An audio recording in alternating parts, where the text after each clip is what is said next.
Hello, everybody, and welcome. Happy Sunday. Welcome. We're so happy to have you here for another episode of Tales from Beyond Crow Lane. We're not happy? No, I'm yelling at Diana, sorry. Oh, okay. Diana went happy.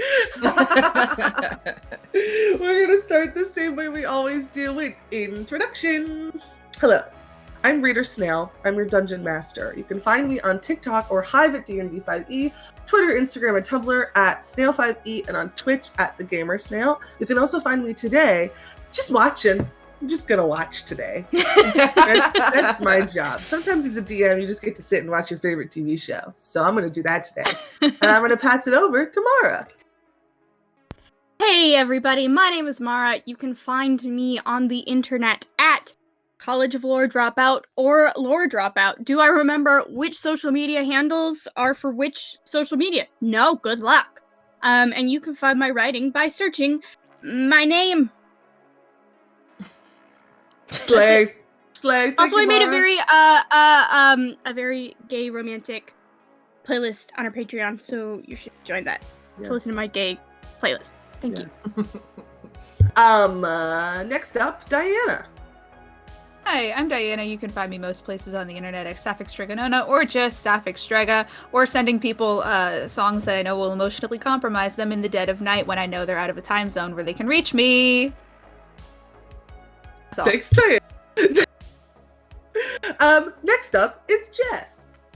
Hi folks, I'm Jess. You can find me at seriously pretty much everywhere on the internet. I'm bringing Brendan Fraser and the Mummy energy today, and I'm also listening to a very sad playlist. Some of those songs are from Diana's aforementioned crimes, so wildly different energies that I'm sure are going to combine into something so delicious. I don't know what you're talking Quite about, beautiful. Jess. That wasn't pointed towards you, so I don't know where you got that from. Yeah, I don't fucking believe ya.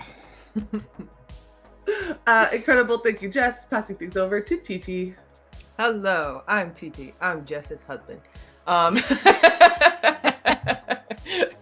I am the official wife guy of the channel.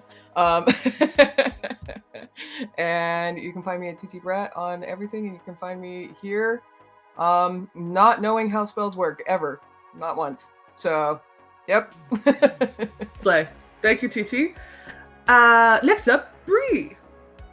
Awesome. Hi, everyone. My name is Bree. You can find me, I don't know, probably at the library later today. I'm probably going to go pick up a book. Besides that, today's a really great day for telling your family, chosen family, that you love them for no reason whatsoever. It's a great day. Also, I think it's my dad's birthday, so give me a second.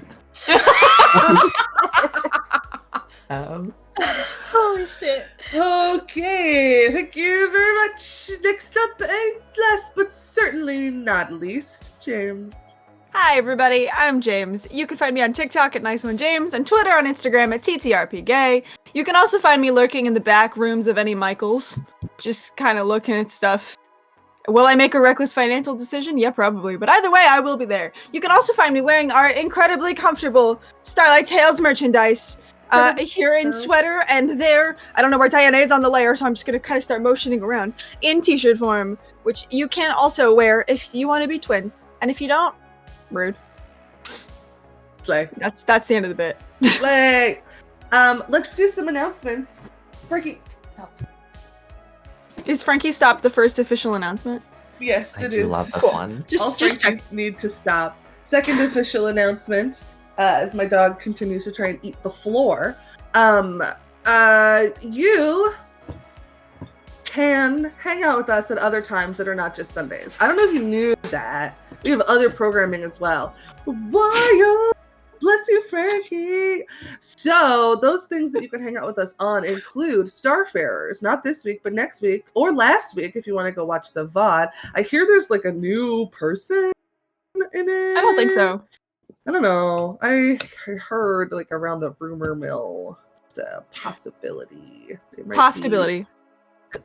That's a joke that'll make sense if you watch the last Tales from the Heart Starfarers. So, fun and sensitive. I love it. Not this week, but next week you can join us for the next episode. You can join us also next weekend, Saturday, for the next episode of Tales from the Starlight Ocean, as our pirate crew continues to be pirates. and maybe solve a missing persons case. Who knows?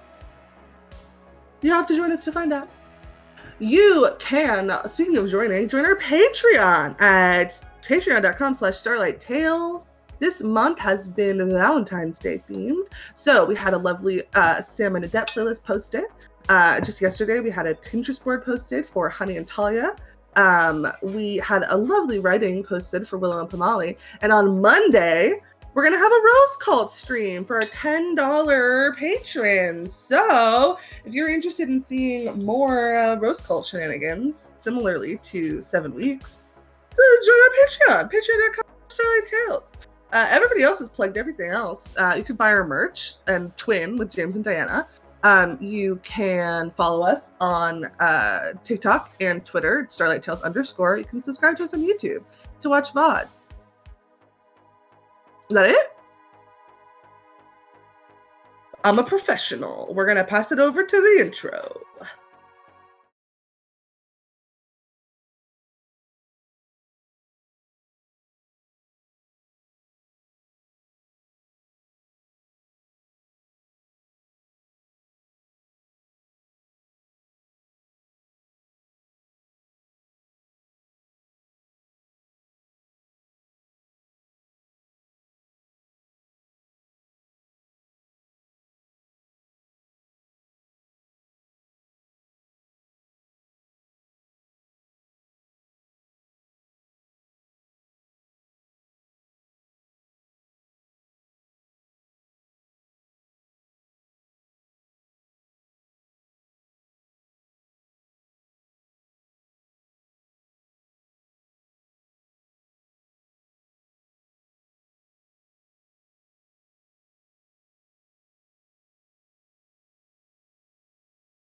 And we're back.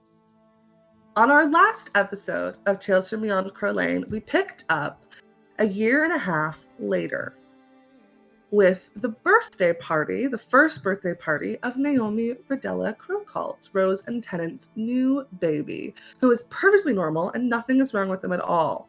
She doesn't turn into potted plants. I don't know what you're talking about. Why would you ask that? There's nothing wrong with that.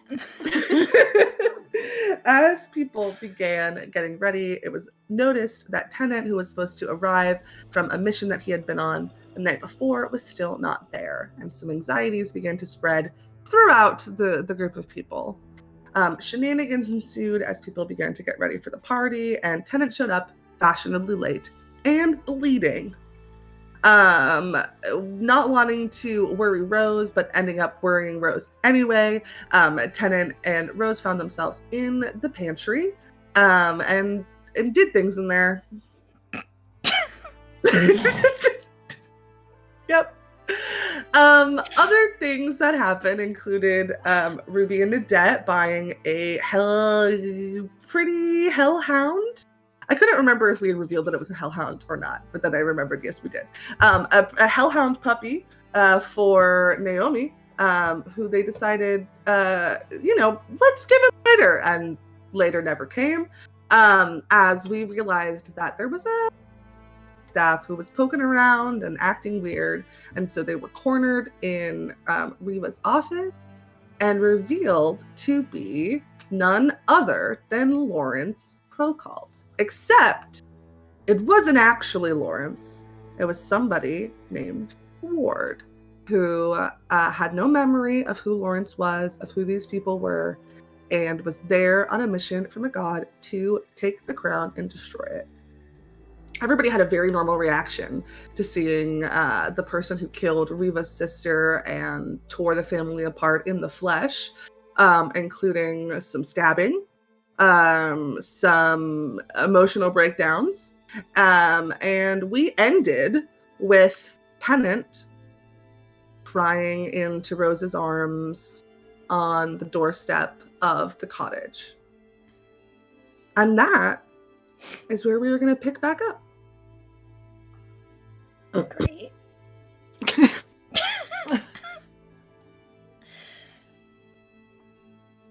So, I think, I don't know how, what's coherent Tennant is at this point. Probably not like a super, yeah. Probably not. Okay, What? Why?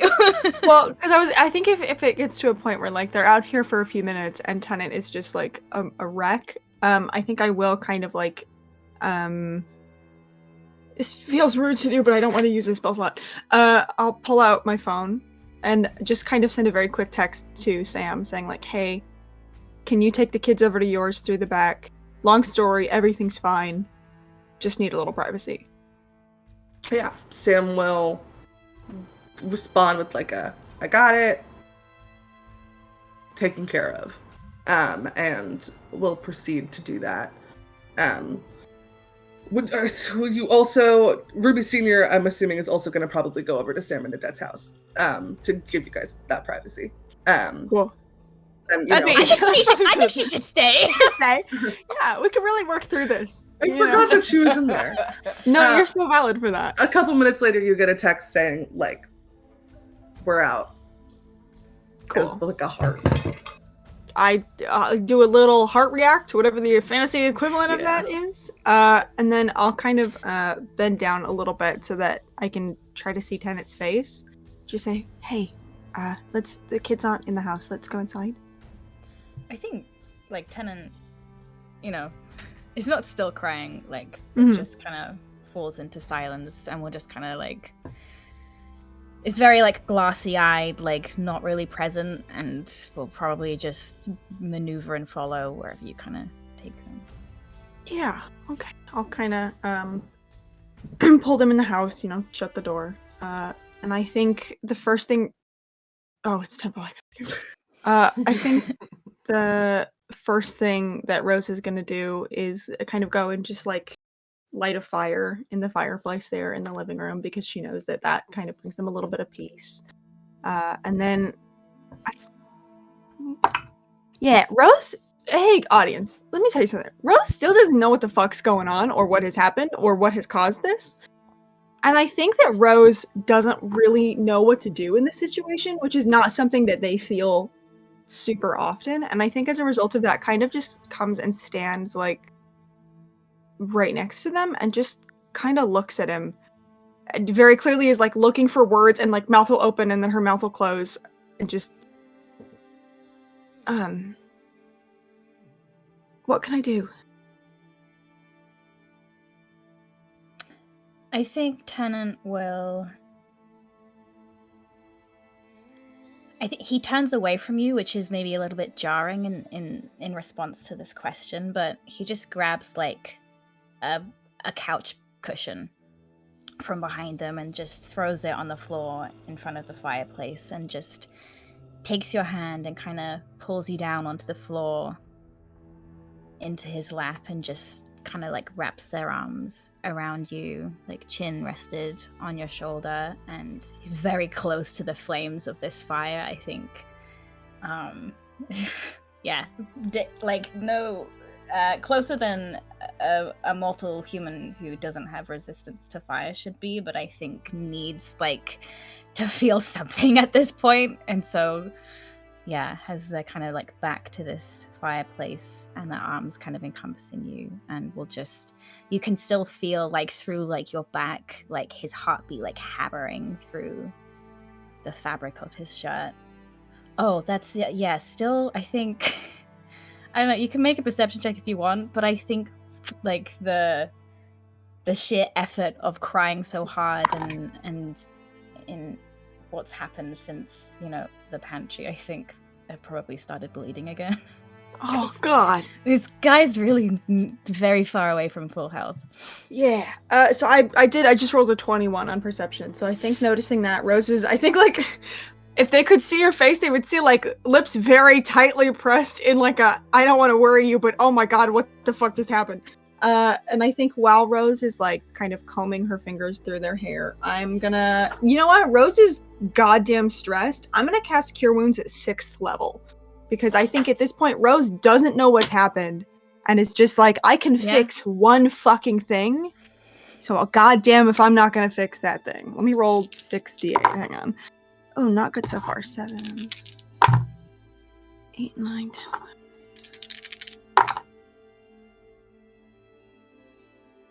That is 22 points of healing back to you.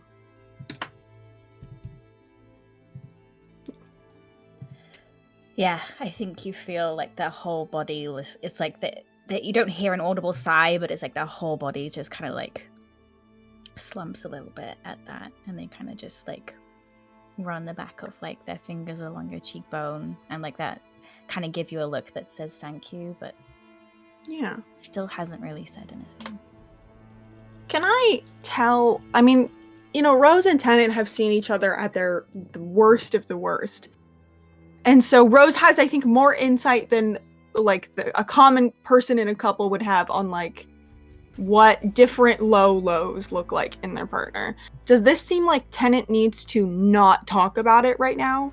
Is that kind of the energy, or is it just like they don't know where to basically what I'm trying to figure out is like I don't think Rose would prod if they felt like it would not help.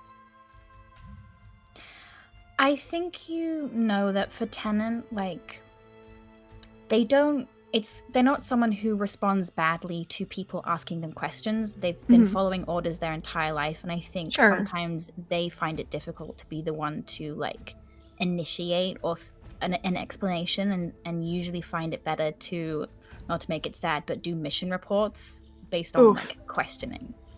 Yeah. Okay, cool. Then I think Rose, first in an attempt to kind of soften this, he's going to kind of just like look at them and go, so, thought you should know. Kids know about the hamster. Cat's out of the bag on that one. That's pretty much all that happened here. Shit, well, how are we gonna deal with that? You know, it's gonna be a tough one. I don't know. Probably just gonna have to make sure don't hear any tiny footsteps running into our bedroom in the dead of night. But they probably will anyway, so... What's one more pet? Yeah. What happened at the estate? I don't suppose you found any other strange pets children took glum onto? I think like they like attempt to smile. It doesn't even go near their eyes. Sure. Very quickly, like eyes very quickly become distant again.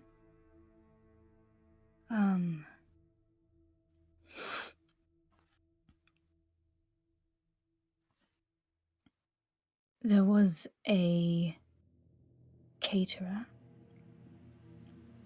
who was in disguise.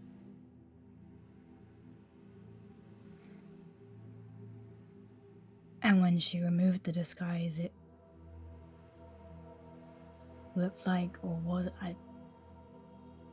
it was Lawrence,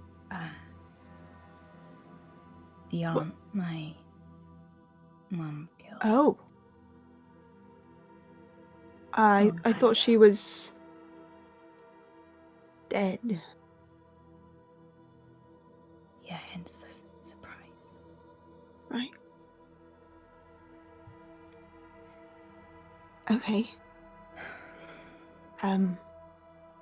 This feels like a stupid question to ask, but are you okay?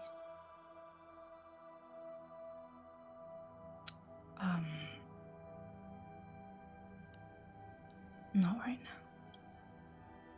Okay. And, that conversation with Riva, that was... It was nothing. Okay.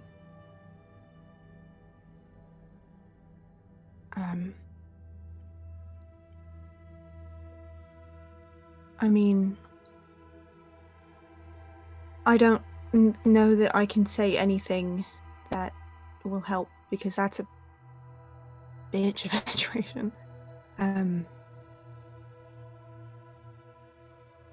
I think you see Rose kind of like close their eyes again, and you would recognize this as Rose. Like, Rose does not admit powerlessness very often, but this is sort of like her coming to terms with their own powerlessness in this situation. Okay. So what do you need tonight? Because, you know, I'm sure they've got it handled out there, if it hasn't been already.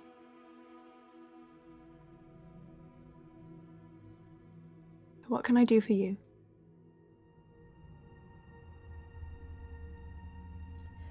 I think there's like a long period of silence, and he like really considers like.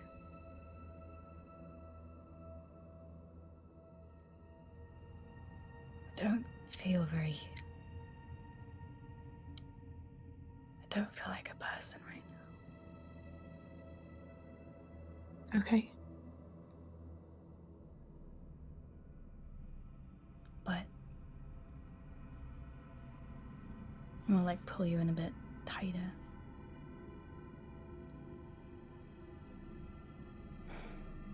You have a habit of making me feel human again, so I think I'll just stay here. Okay. Well, whether you want to feel like a person again, or whether you would rather kind of not, I'm here. I'm not going anywhere. I love you. And I'm not gonna let anything happen.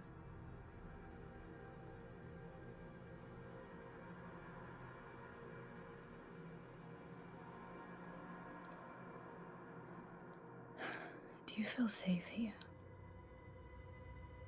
I think Rose kind of like moves a little bit to meet your eyes very like steadily so that you can see the sincerity on her face. And she just kind of like takes your cheek in her hand and says, I feel safe with you.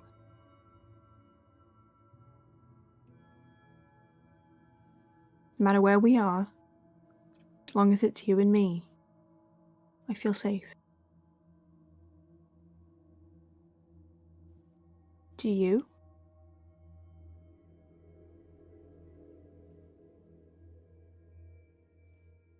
I don't think I felt safe here for a long time.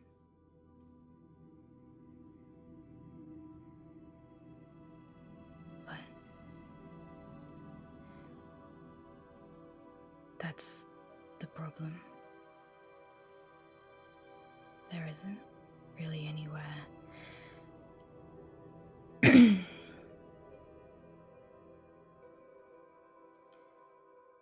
Every time I leave this fucking planet, something or someone tries to kill me.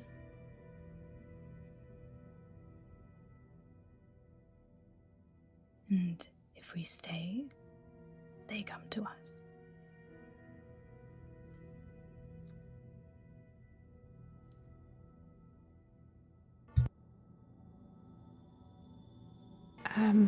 I mean, sorry about the grandfather clock. I was not too loud.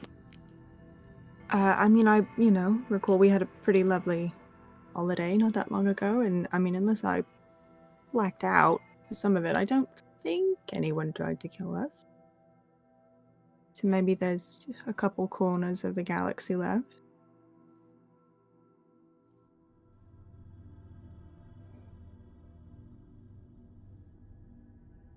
They don't say anything. But I mean, I get that. I wish that I had the right thing to say or to do to fix that. I think that to some extent, people who've been what we've been through spend a long time looking over their shoulder. But I also think that being here with each other and with your family, for better or for worse, we are with some very capable and powerful people, and you and I are capable and powerful people. And it sucks ass, but we can handle it. Even if that means sometimes we have to, spend an evening or two not being human beings.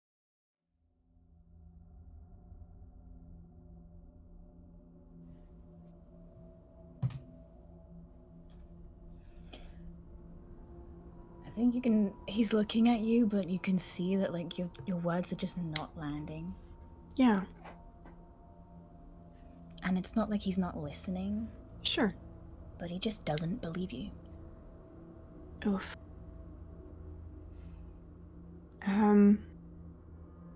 Golly. It's a great roll. Rose, you saying sucks ass and then golly, like.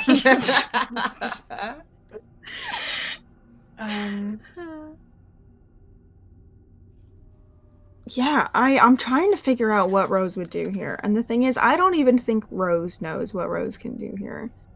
I'm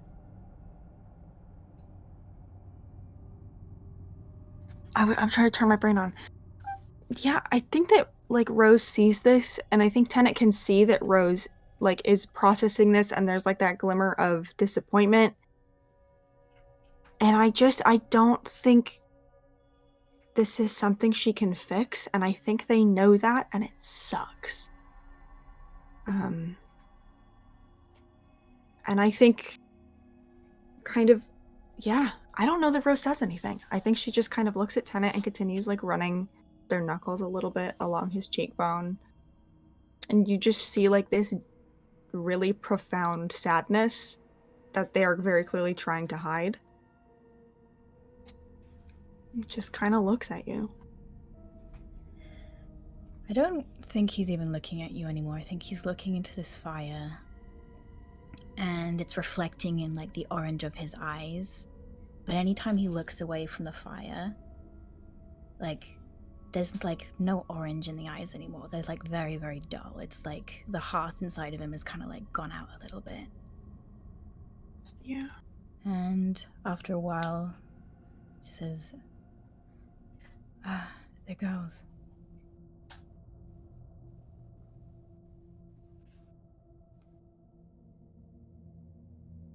What should I do?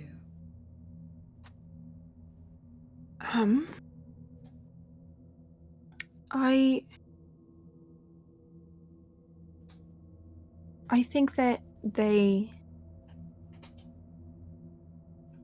know you. They know who you are. And I think it was a tough situation.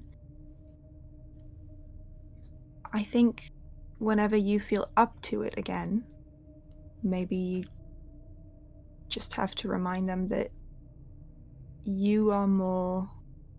The you that they see typically is more you than the one they saw today. And I mean, I wish that... I mean, they're okay. You know, it was a frightening situation, and I talked to them about it, and I think I helped a bit.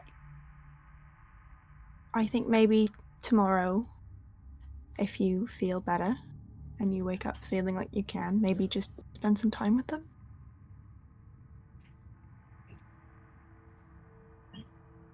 They'll be okay. You know, kids are tough, and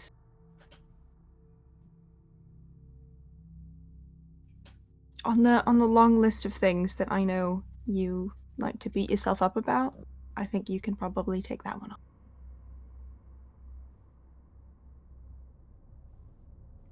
They're okay. And I'm okay. And we're gonna be okay.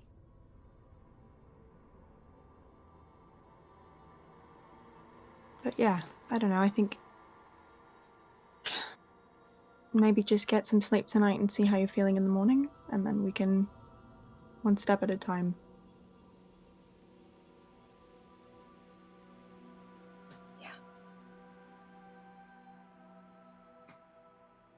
Yeah.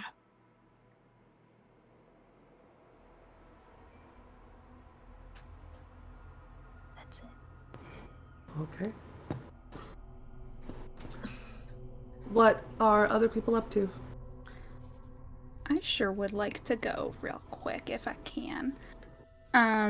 So I think that after her spat with Tennant, Ruby went back in the house, but kind of just lingered in the foyer for a little bit. I think she kept shooting these glances down the hall to where Riva's office is. And then we'll just kind of wait by the window and is waiting to catch Riva whenever she comes back to where she's been to try to talk to her.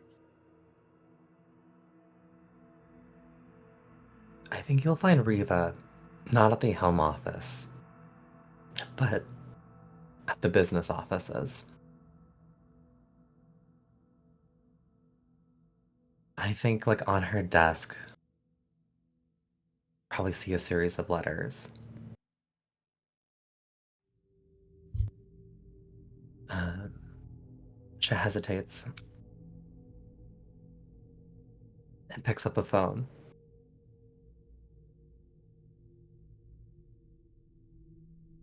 I think if it's all right with you, I'd like to call Donovan. Sure.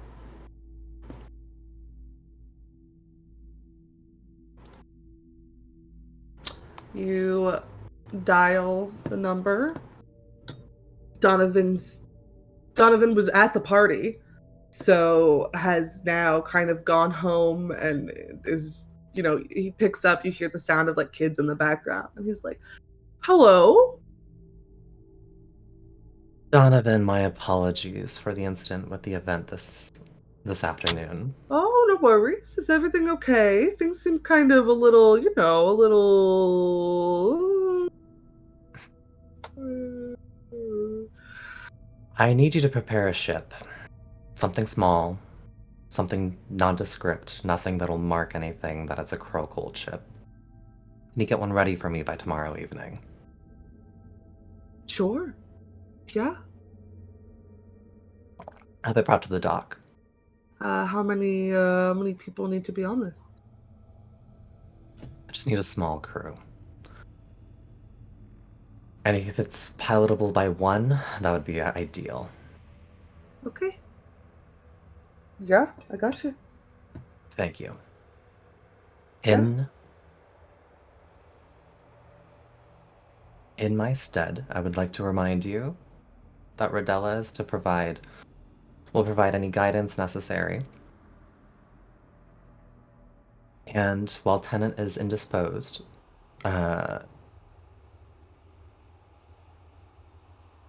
you can have either Ruby or Rose function as Rodella's second. Do you understand? Yes. Yeah. Yes, I do. As always, thank you for your service. Of course. Click. And then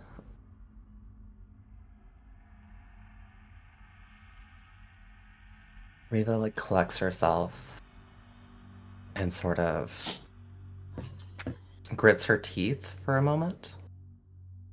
And I think you see like a switch flip.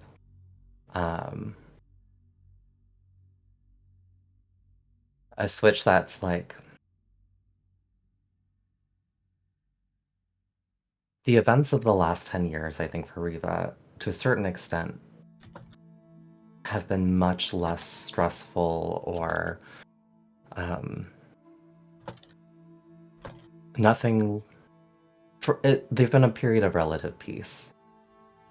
And the switch that flips is Riva going to war. She makes another call. Or I think she sends a message to the representatives from the Bellmakers and the Birdhouse to meet at her office. And there's an apology there for the events of the birthday party. But the notes are very similar and that they request a meeting to discuss private business. Sure. So and then Ruby, yeah. you're waiting for your mom, and your mom is nowhere to be found. If it takes a She's been at her. while, I will shoot Riva a message and be like, I need to talk to you about something. Where are you? And I think like in their like text conversations, I think that there is almost nothing. Like there are just like messages that are from like weeks and sometimes even months ago, and this is like, you know, it's a lot of like, oh, you know, target dealt with, or like on our way back now. Like there isn't really a lot of like ever asking for anything, but Ruby's just like, I need to talk to you.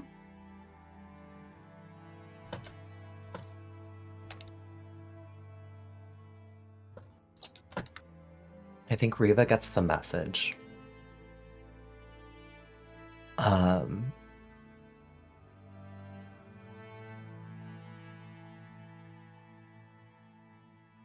And then she just pulls out her calendar, looks at her phone, and just shoots back. I have a slot between 3 and 4. You can meet me at my office. I mean, yeah, sure. Give a little thumbs up react. There's no emoji react.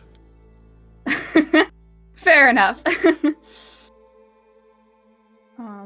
Then I don't know what time of day where we're at, but It's like the afternoon, the early afternoon. okay. So if it's like when it gets to be 3 and 4, Ruby will go over to the office. I think she took like a pit stop in her room, and has come out, has most of it hidden under her cloak, but pulls up at Riva's office, and like Riva can tell, she is armed to the teeth.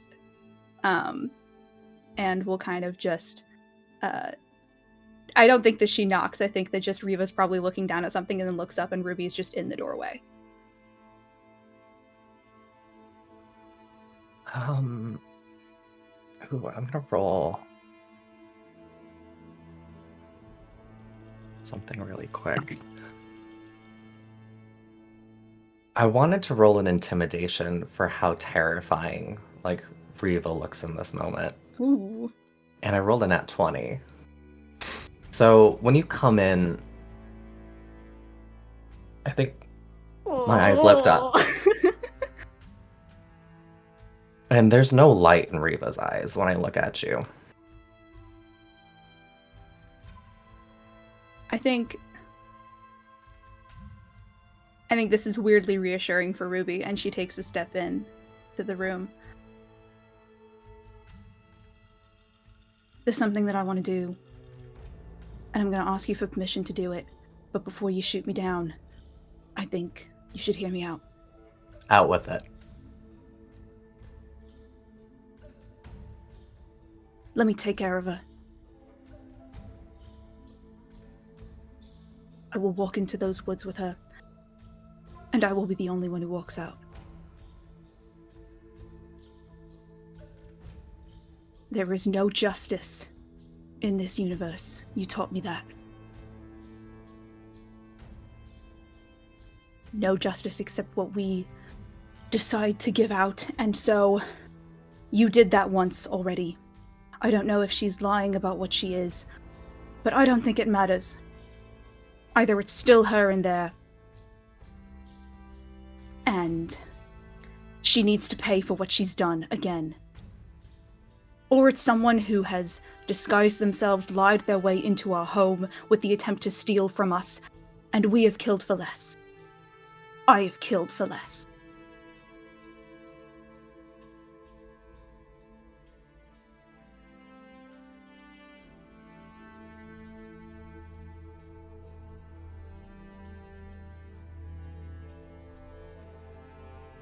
You know, out in the deep sea, when we had been sailing, sometimes we would take time to just trail these little lines behind us. Trailing these lines to see what our hooks could catch. There was a fool of a pirate that I once sailed with. His name I do not remember.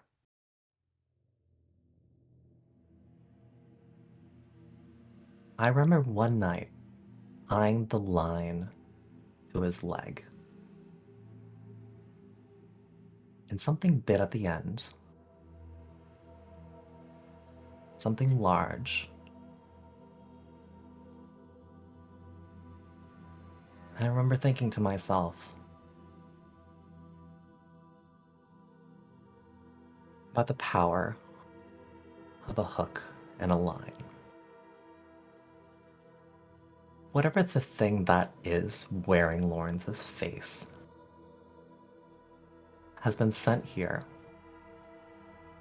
by something that thinks that it can catch me.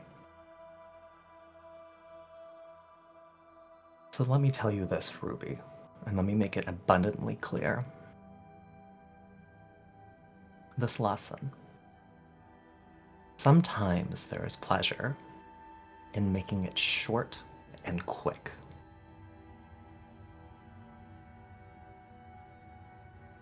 But if you really want vengeance, you take whatever it is that has put this bait in front of your face, and you grab it. Let the hook sink into your flesh, and you drag them down. So let me be clear.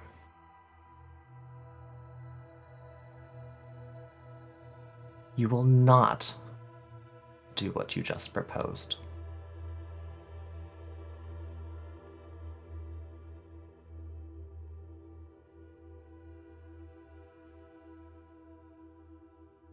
Whatever that thing is, it is not my sister. It is a piece of flesh walking in front of us, taunting us. And I intend to find what is on the other end of that line.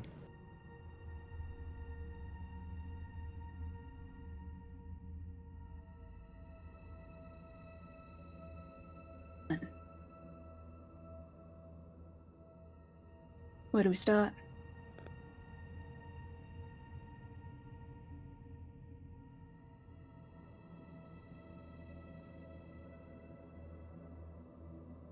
As a ship leaves tomorrow evening.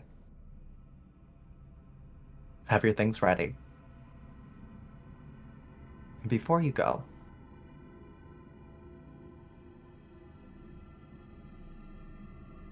I think it would be prudent to have a little conversation. Would you show me to Rodney's grave? Like, that speech from Reva absolutely would have most other people shit in bricks. But once again, for Ruby, like, this is almost, like, reassuring. This is, like, attack dog mom is out. But I think that is the only thing that, like, has sort of broken the otherwise very neutral expression that she held.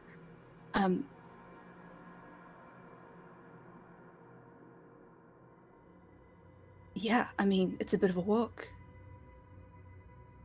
I usually fly out, but... And my business should conclude later this evening. I'll send you a note when I'm ready. Right. It's good to pay respects to the dead. Yeah.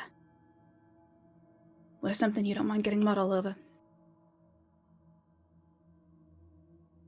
And we'll just kind of give a little curt nod to Reva, and then I'm gonna leave.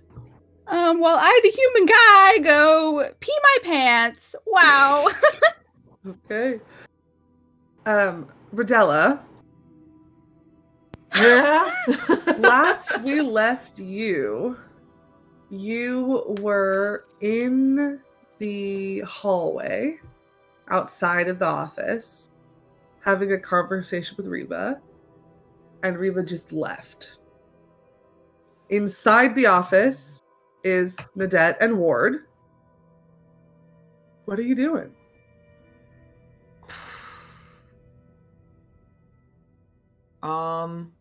Well, since everyone seems to have fucking vanished, I think Rodella, after Riva left,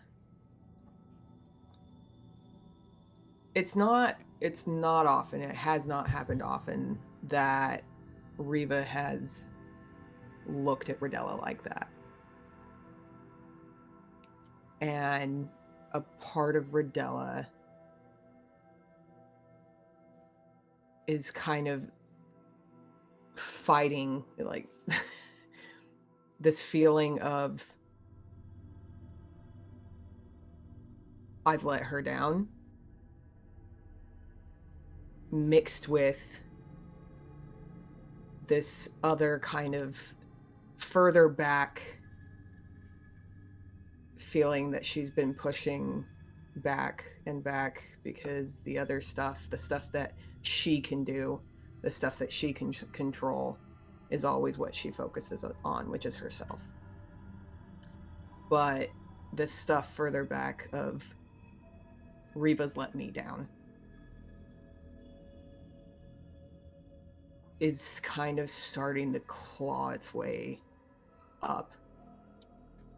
And Rodella thinks about that fucking crown and the grip that Riva had on it, and thinks about all the nights that Riva has come to bed late, knowing that Rodella is pretty much the only one who I think has been paying attention to the fact that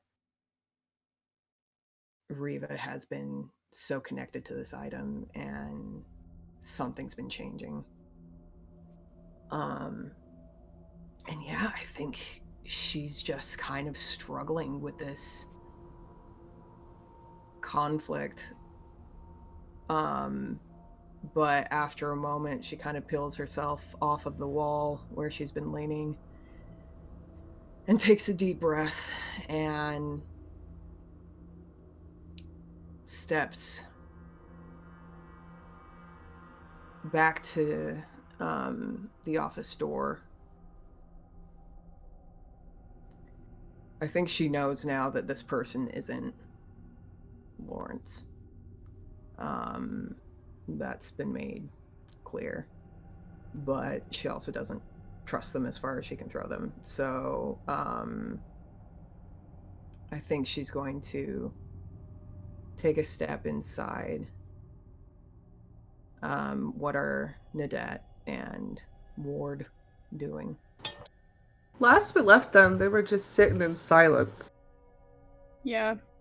Okay. I think if you'll allow it, Please. I think after like 3 minutes of silence, because of who Nadette is as a person, it's been like, do you know how to play cribbage? I'm gonna teach you how to play cribbage. And so like has pulled out a cribbage board and has it set in front of them and is trying to teach Ward how to play cribbage. And that's what you walk into. Hey, Mom.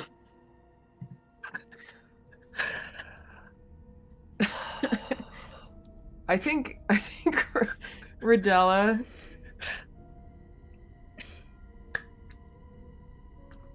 I'm sorry, I'm gonna make this sad, but Rodella looks at these two people playing a game together and just has this horrific flashback of when, prior to the war and prior to Lawrence betraying everyone, of Bernadette and Lawrence sitting and, on the deck of the ship and playing viciously competitive games together. And Rodella just stops in her tracks. And for a second, she just thinks, I can't do this. And then kind of catches herself and takes a deep breath again. And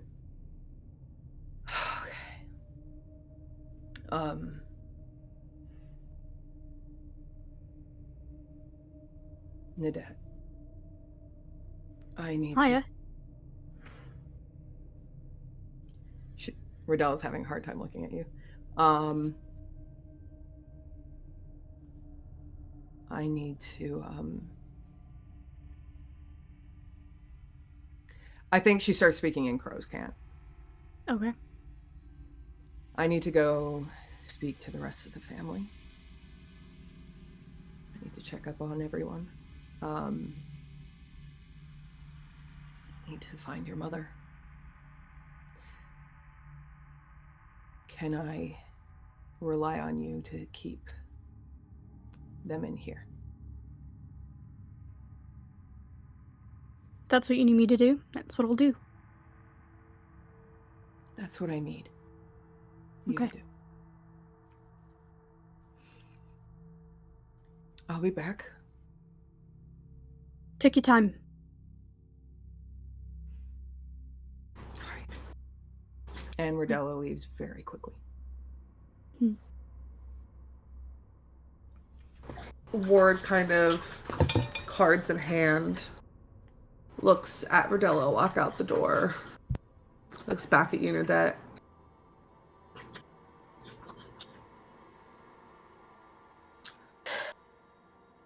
So, secrets or...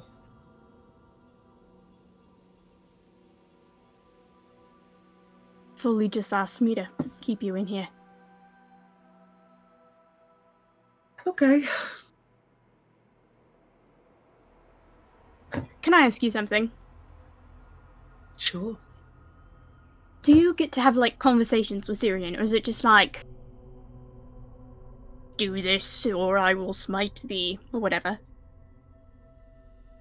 It's less of conversations directly with them. It's more my dog drinking water in the background. It's more with a messenger. But do you get to ask questions? Of course.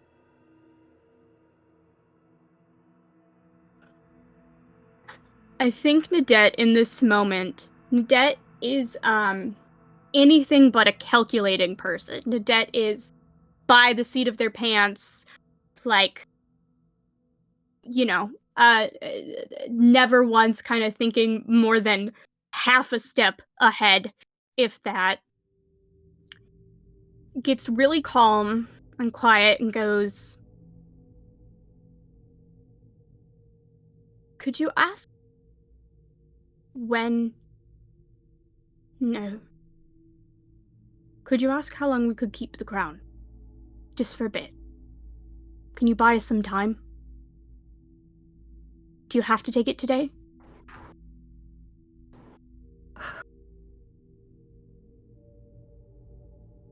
This is evil. Yeah. Why do you want it? I don't want it. My mom does. And... I don't know, it was already stolen from us once. And we got it back. We didn't even realize it was stolen by the time we got it back. It was a weird day. I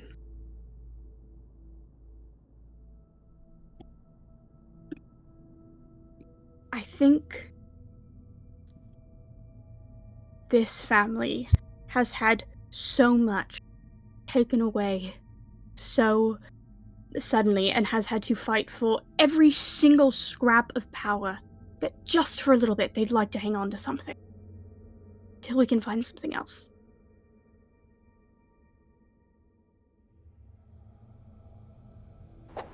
I'm not leaving here without that crown.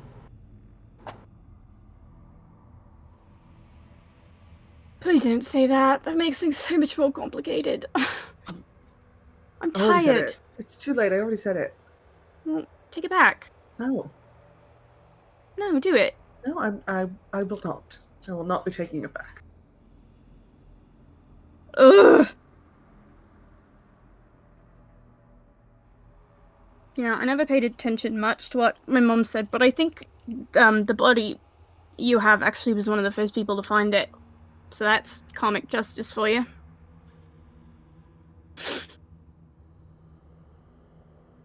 Gives you just like a pity smile.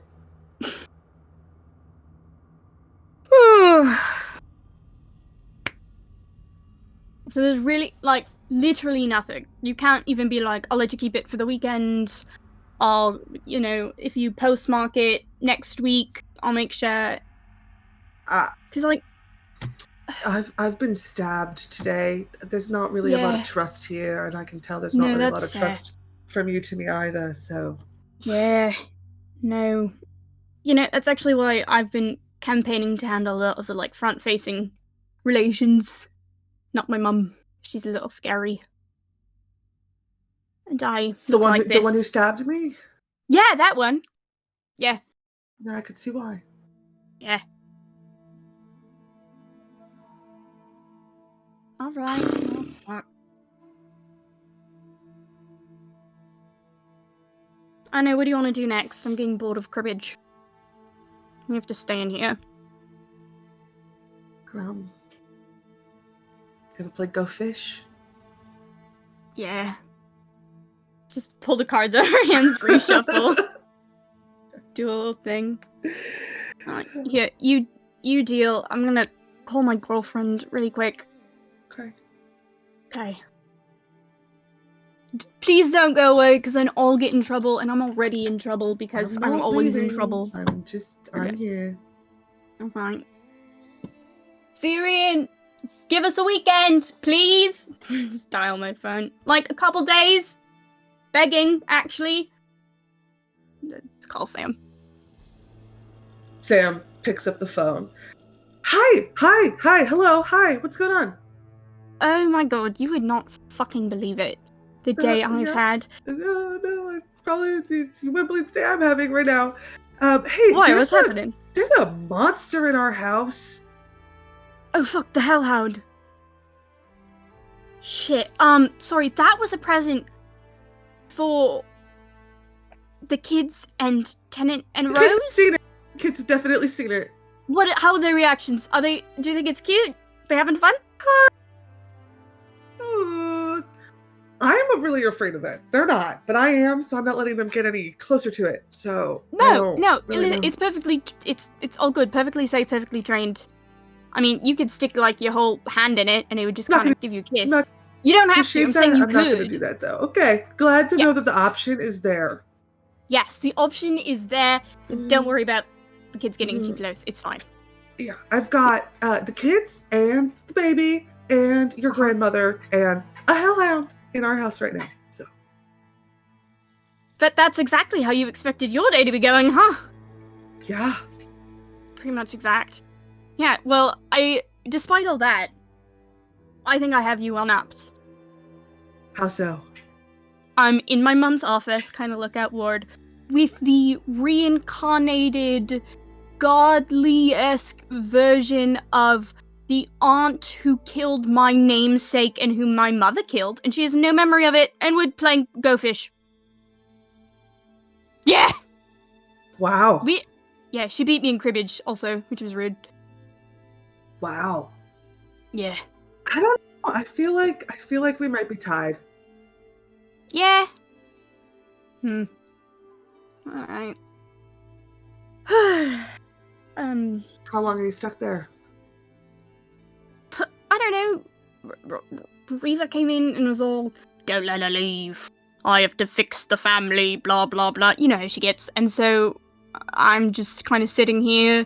Reva threw a tantrum. I think Ruby also threw a tantrum.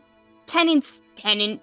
So, I'm keeping it all together. But, I'm letting them think they're keeping it all together. But here I sit, keeping it all together. Right, naturally, like you always do.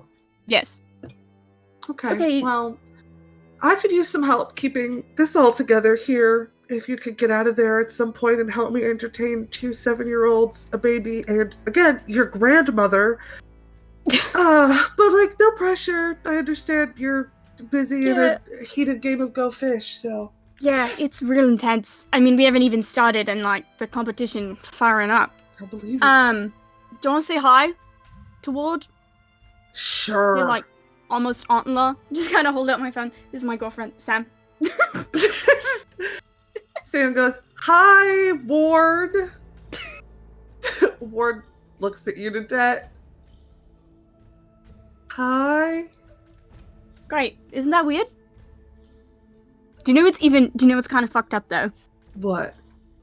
I had a dream about her like a year ago and I completely forgot. But it wasn't her in my dream. It was somebody else disguised as her in my dream, threatening the family, and then I forgot. So like, I probably should tell somebody about that eventually. But just too much happening, really. So much happening all the time. Okay, well, I will make you a solemn oath. I'm gonna get out of this as soon as I can. And then tomorrow I am making you breakfast in bed. Yeah. And I'm gonna make And you... maybe lunch in bed and also dinner in bed. That'd be great. Alright, we could do like takeout, probably. Okay, cool. Yeah. Call Mario. Yeah. Okay. Okay, I love you. I love you. Just... I don't know, I just usually give the kids sugar and hope for the best, but that's probably not the best option under the current circumstances. No, don't put your hand there. Don't put your hand there. Don't do it. Don't do it. Are they putting in the dog I have now? to go. I have to go. Okay. I have to. Okay, I love you. Don't put your hand there. Listen to Sam!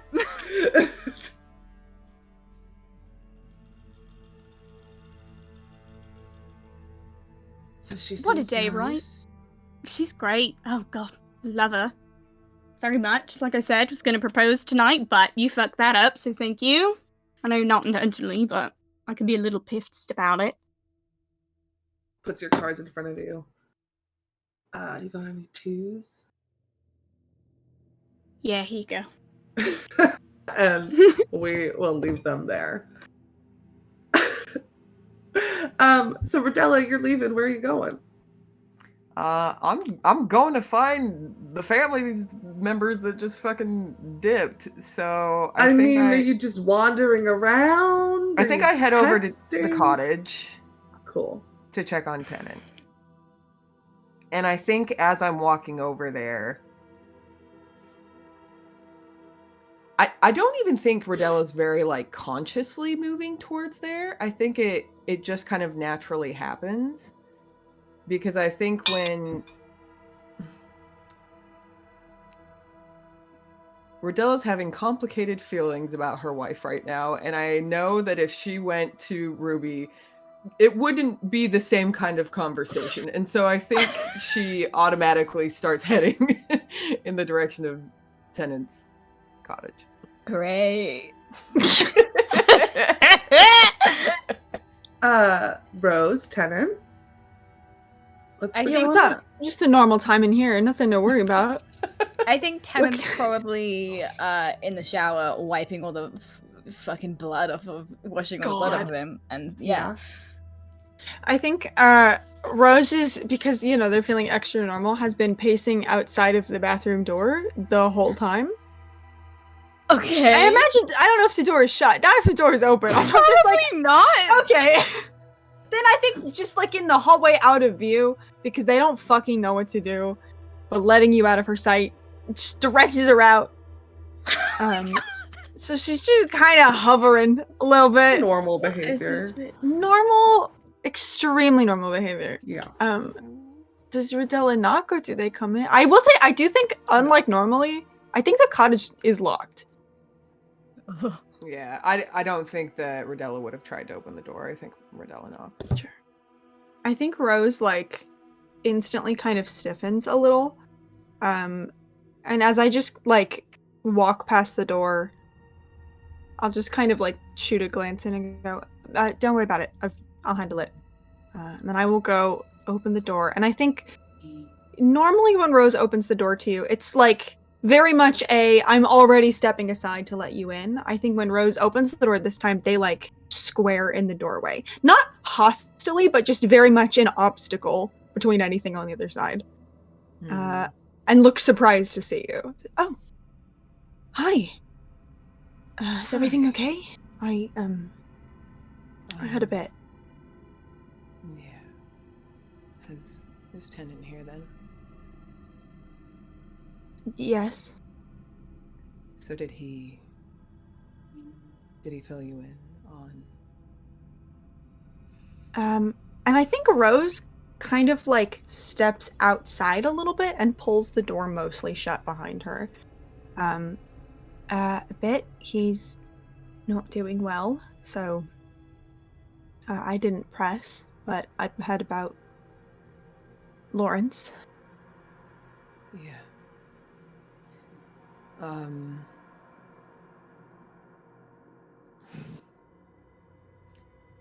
not sure if it is Lawrence, but certainly has her face. So Interesting. Um, Wow. You said he's not doing well. What do you mean? Besides the obvious. I think the door opens and Tennant just kind of like leans in the doorway. His hair's like wet from the shower, but he's got like clean clothes on, and he just kind of like looks at you.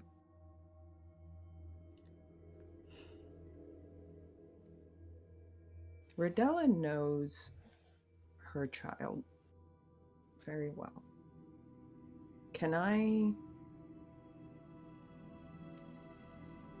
What do Tennant's eyes look like? Not to use Reva's words, but there's no light in him. I think the second Rodella sees that, instant worry.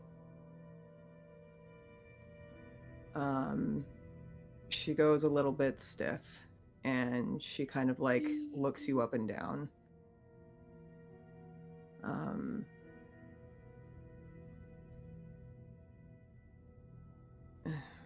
And I don't know if she necessarily knows what to say, so she just says, "How are you?"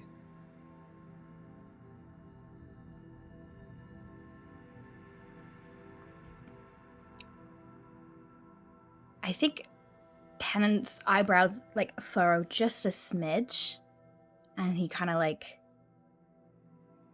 just looks at you, and it's not like I don't know, it's hard to tell what that expression is saying. It's not like, are you fucking serious right now?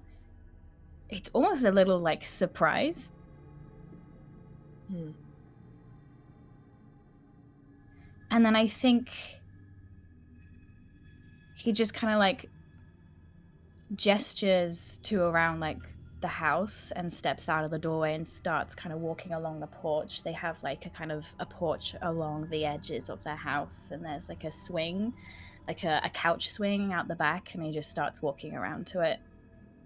And yeah, makes as if like you're gonna follow him. I think Rodella watches Tennant walk past and then gives Rose, got too many R's, gives Rose a very concerned look, and just kind of like looks at Rose just to see if Rose is like looking out of her depth.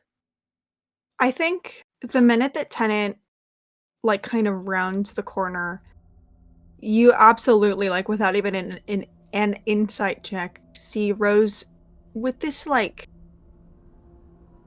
frustrated helplessness and like not panic, but an edge of panic to it. In this, just like, Rose is someone who likes control. She does look very out of her depth, and I think as Tennant kind of runs the corner, they look at you and just kind of sigh a little bit and then follow after. Okay. So Rodella follows and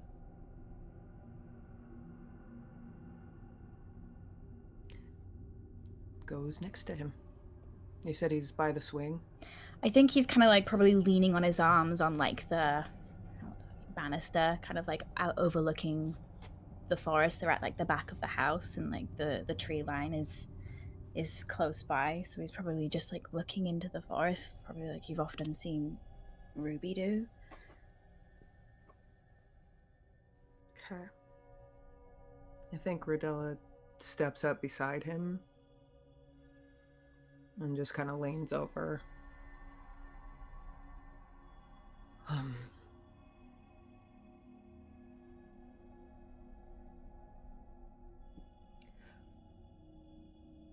I think I'm not often at a loss for words, but I don't understand what's happening.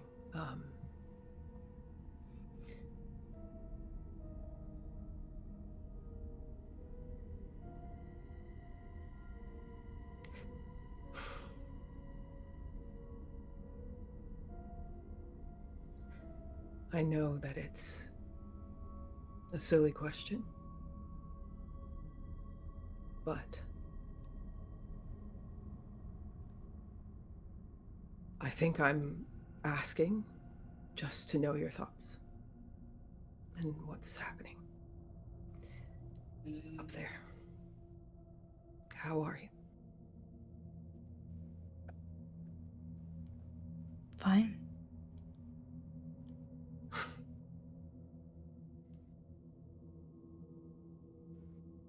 Yeah, me too.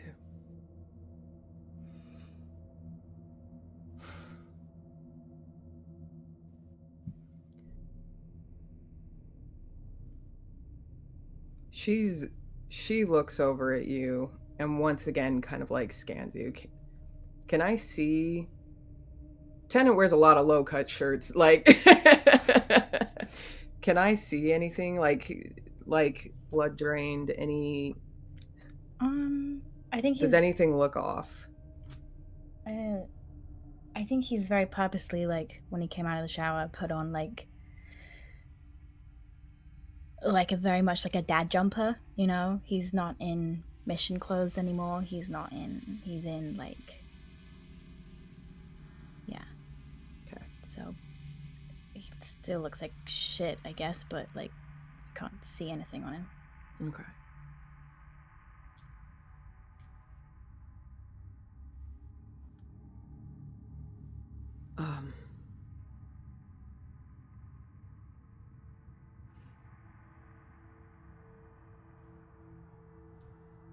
I'm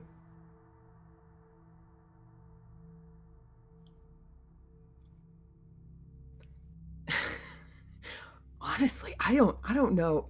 I think Rodella's mind is fucking racing because Rodella hasn't seen Tennant like this in a long time. I think if Rodella continues to kind of like, this silence continues to stretch out and she kind of keeps starting and stopping sentences, I think he eventually just goes, What is it? What do you want? What do you need? What's wrong?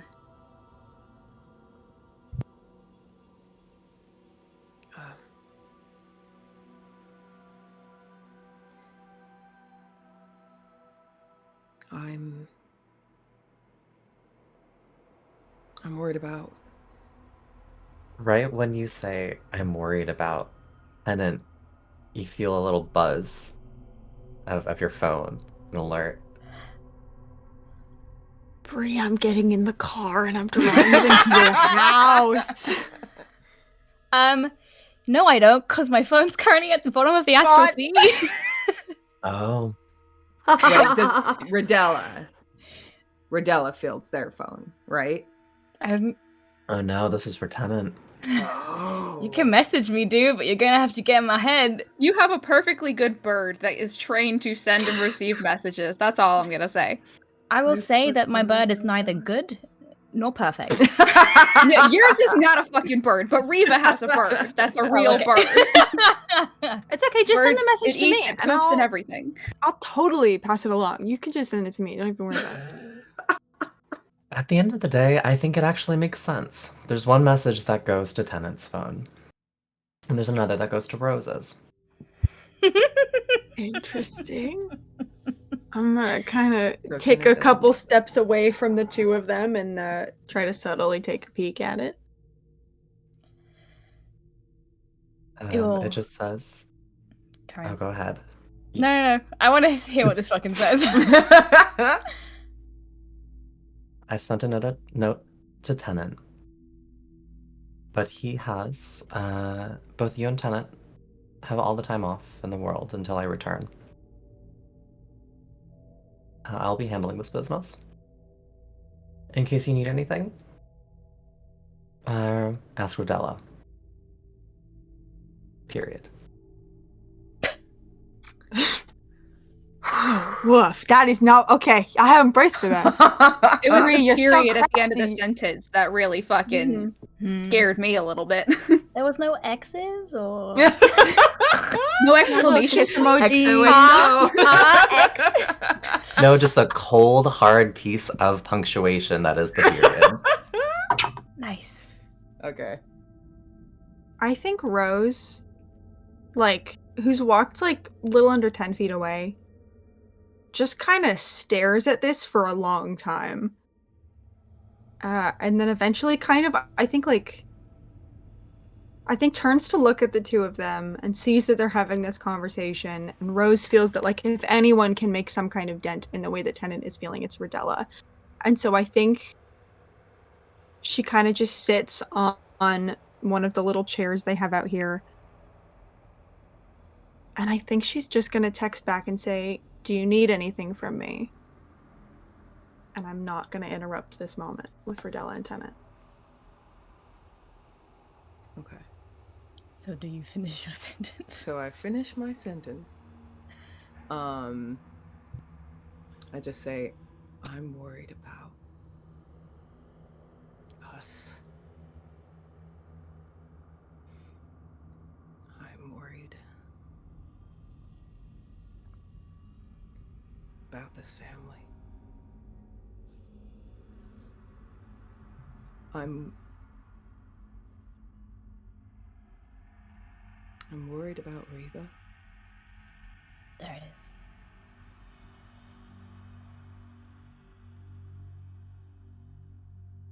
Why? What's wrong?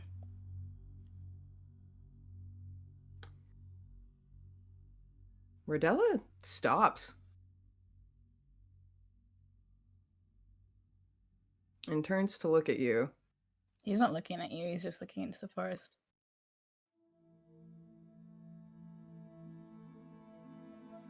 There, what is?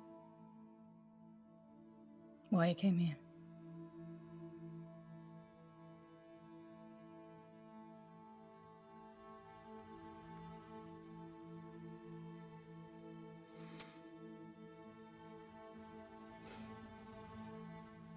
Her mind is scrambling.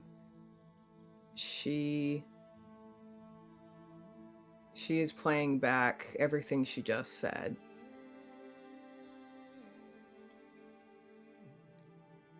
But she doesn't understand what's wrong.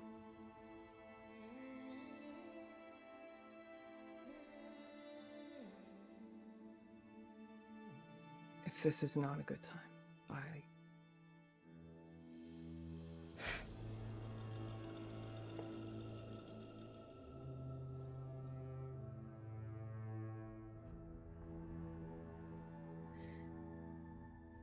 What's going on, Tennant? I wish I fucking knew.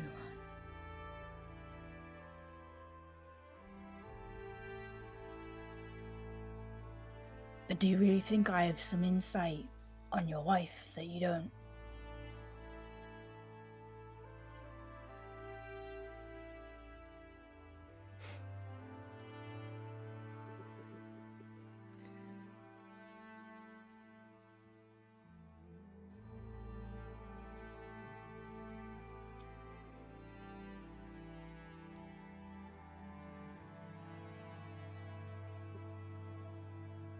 Do you really think it's fair?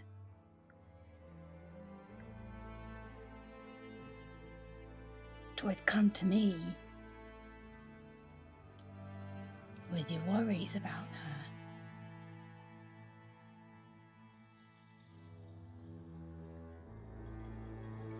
And then the next time she treats me like I'm a fucking machine, you stand and watch.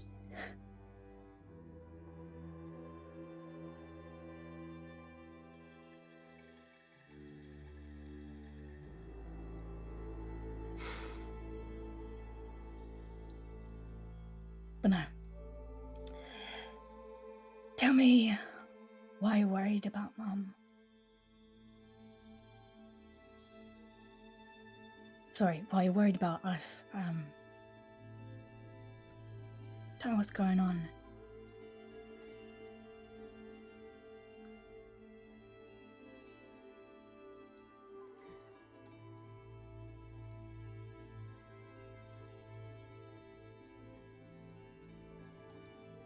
I'm sorry, Tenant.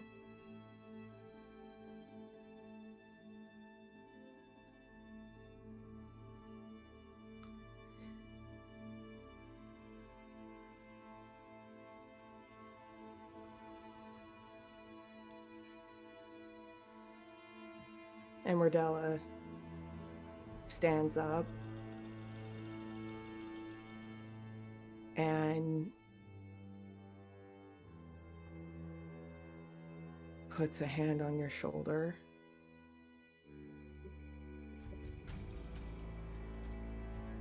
and does lay on hands. I think he goes like rigid, like he's almost like rejecting the magic. Can't do anything about it, but it goes rigid. Does lay on hand for 20 points. And I think having no idea what to say in this moment, just says, I hope you can get some rest. I will handle it. You're right. I shouldn't have come to you for that. That wasn't fair. And she leaves. I think as Rodella walks by, Rose kind of like stands up. Does Rodella keep walking past Rose? I think she doesn't move to stop, but Sure. she looks at you as she's walking by. I think Rose kind of reaches out a hand to rest on your arm. Not like trying to stop you, but just to kind of like give you some kind of strength in this moment, even though Rose stayed far enough back, like she couldn't hear the conversation. And I'm going to cast a message to you and say, if you need anything, I'm here. And also, I just got a text from Reva that she's leaving. I think Rodella stops in her tracks, turns to look at you, and reaches to grab her phone, her holo transmitter, and looks at it. Does she have any messages? No. Oh no. And she just sits there for a second. If I kind of register this, I will pull out my holotransmitter and I will just show you the message. Rodella stares at it for a long time. And then just looks at you. And her face looks hollow. Just eyes vacant. And she just says, would you please take care of Tenant? Yeah. You're very, very good at that. And then she walks away. I think Rose watches Rodella walk away for a moment and then will come and kind of just like ease into that same position next to Tenet that Rodella left. And just kind of look out at the tree line for a minute and then lean her head in and go, so, that looked like it went well? Yeah.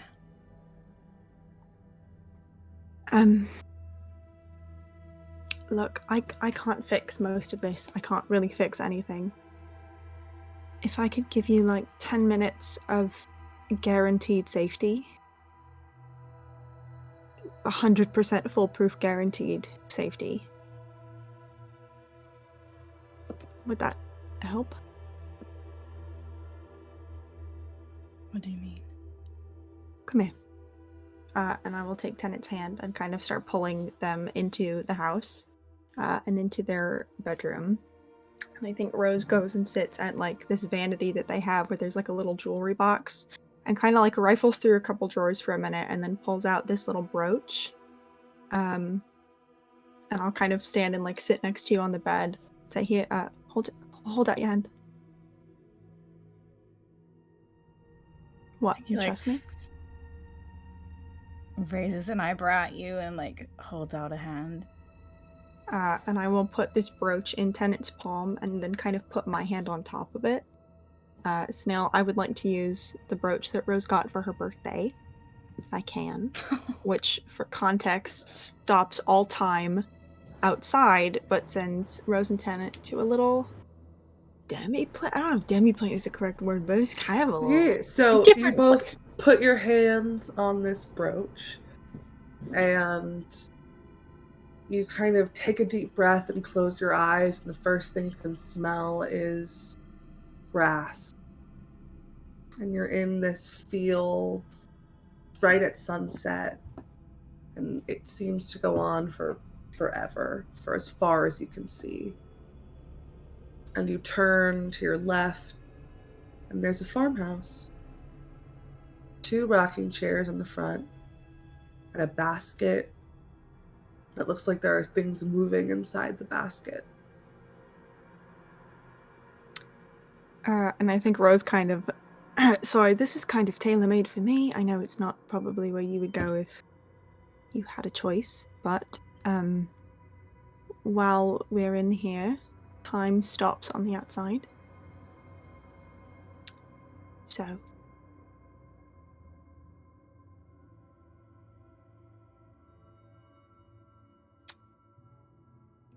You want to live on a farm?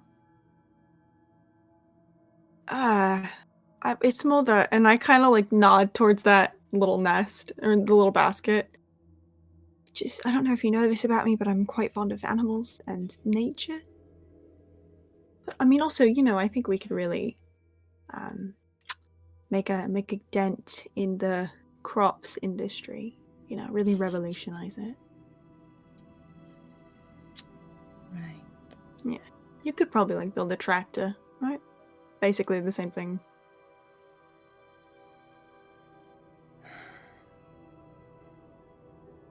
I think he like takes this in for a moment, shoots another like suspicious glance at whatever is in the fucking basket.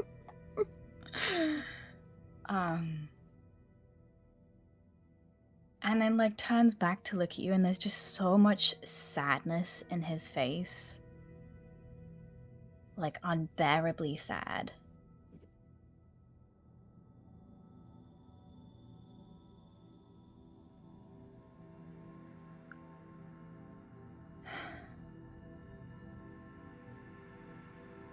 I love you.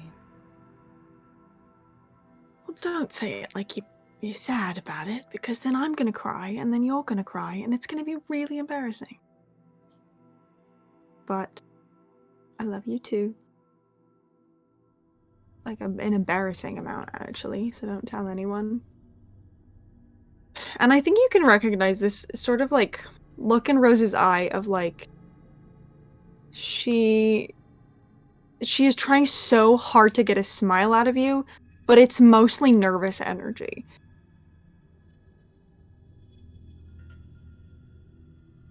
I really appreciate what you're trying to do. But it's not working. Feels like there's a but coming after that. I've done a lot of running away from this family.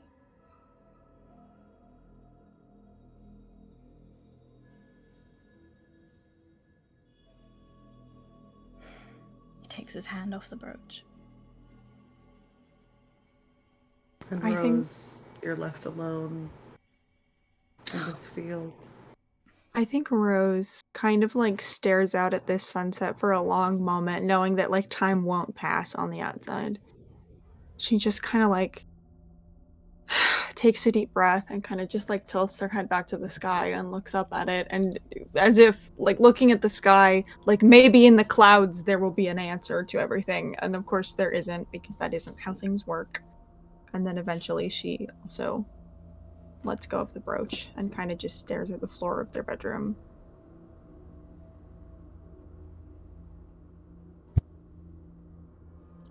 I think he just kind of like bows his head down to like press this kiss against your temple. Thank you. Yeah.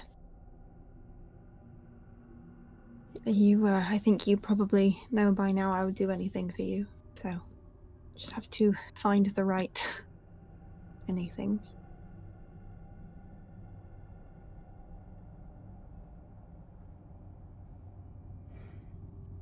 I think you can see that like Tennant like wants to reassure you, or like I think Tennant knows you and knows how much of a fixer you are, and like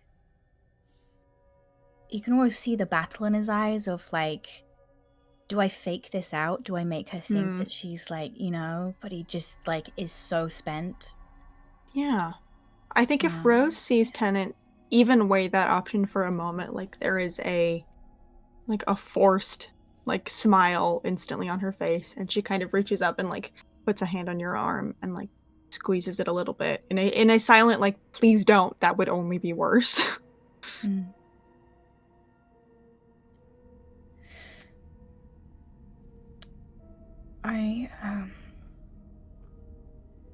I'm gonna go get the girls.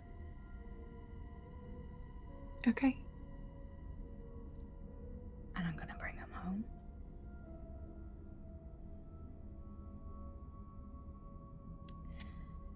And then we'll see. Okay. Yeah, I'll go with you so that you have, you don't have to deal with 3. I'll take whichever one is the messiest, because I'm a good wife. Yeah. Okay. And the 2 of you can get ready to head over to Sam and Adette's house. And I think that's where we're going to take our break. We'll be back in about 10-ish minutes. Don't change that Twitch channel. We'll see you in a bit. Bye.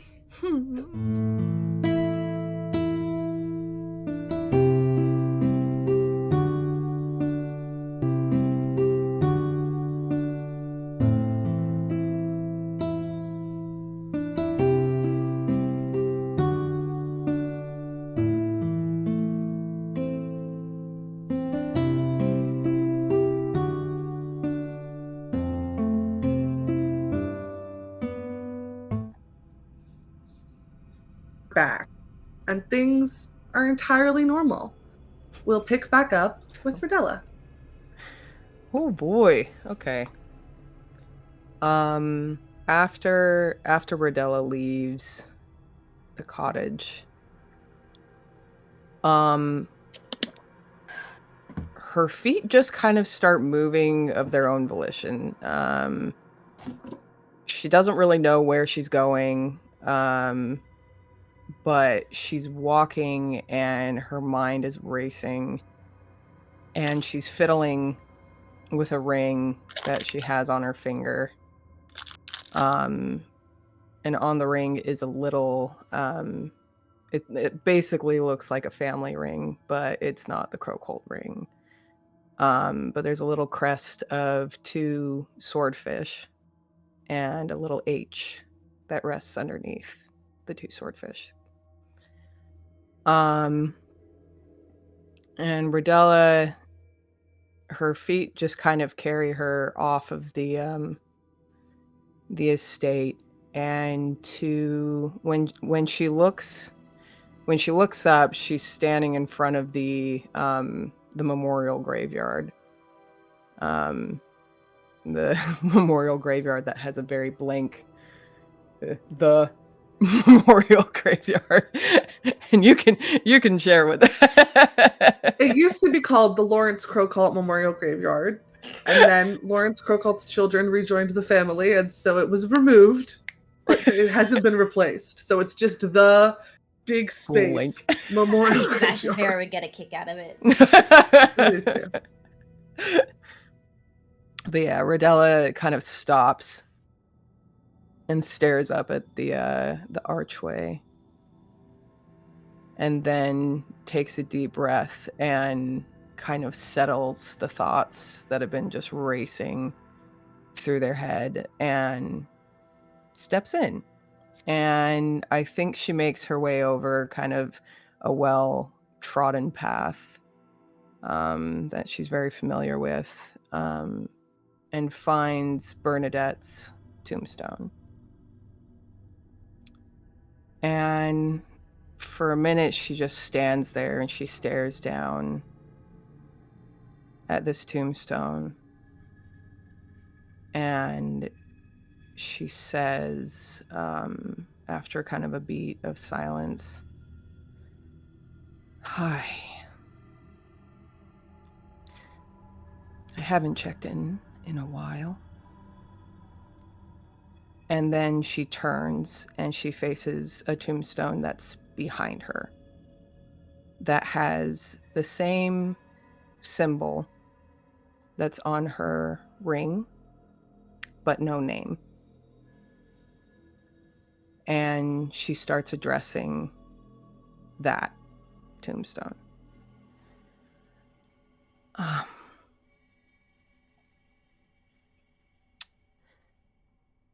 I'm sorry that I haven't come by in a while.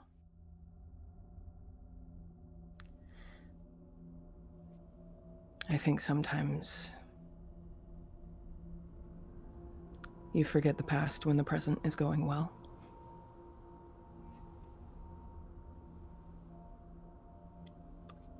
But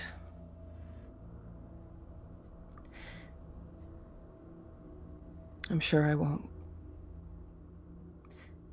burden you by telling you my thoughts, because things aren't going very well.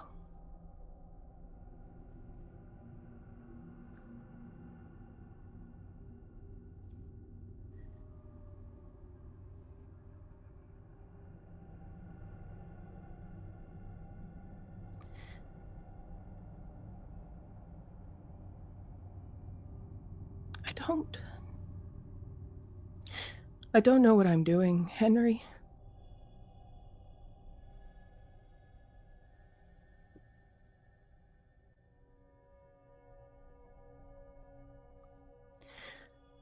Life was very simple when you were here.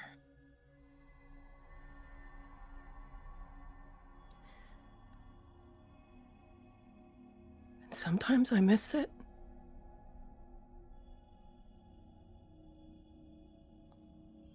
Not enough to go back, but I do.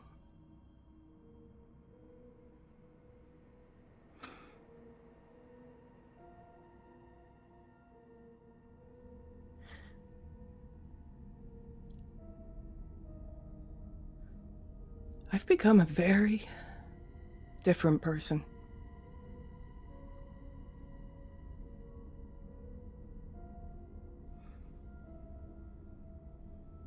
And I don't know if I like it.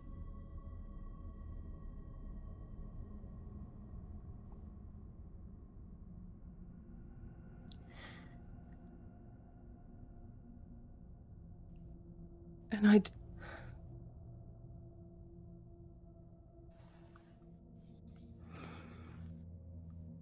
told you about the kids.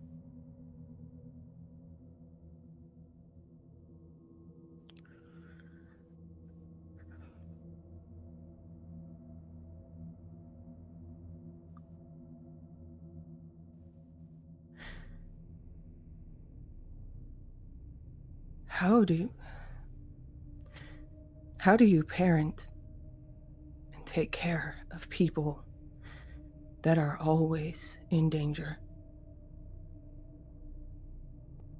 Because I don't think that I'm doing it right.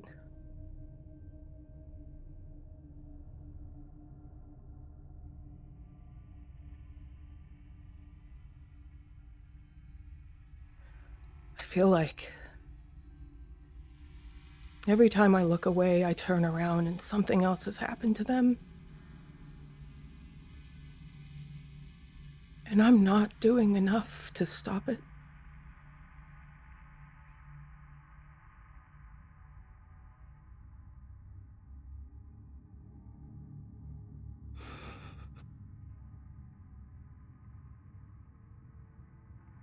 And Riva?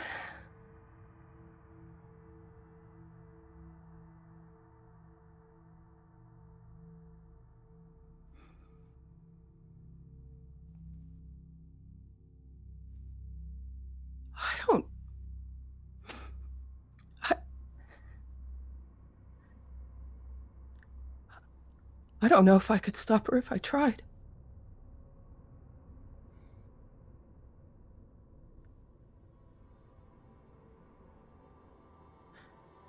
I don't know if I'm gonna have to.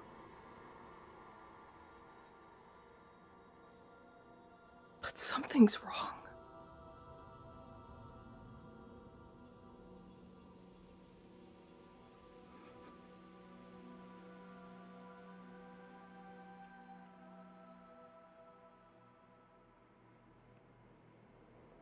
And I feel weak.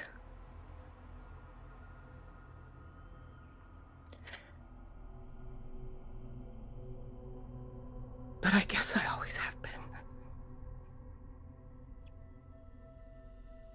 Haven't I?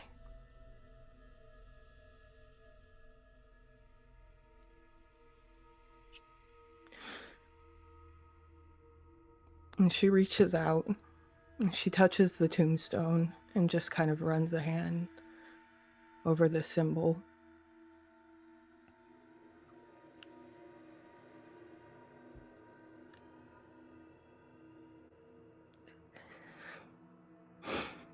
It's always the beautiful ones that are taken away while the rest of us remain, polluting the world you left behind.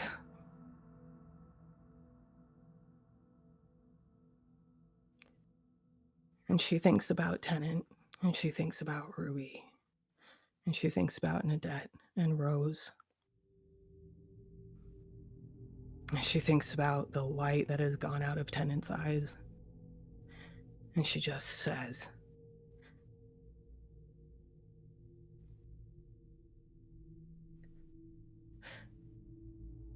"Am I ruining them?"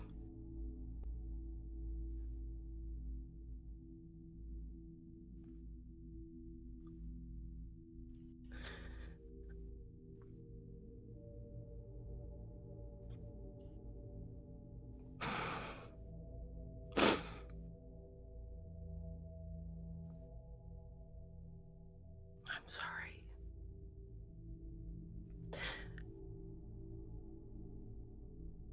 I just didn't know who else to talk to. But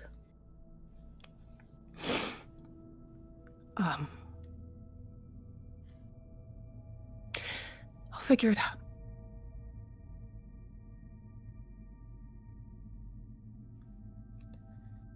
I'll figure it out.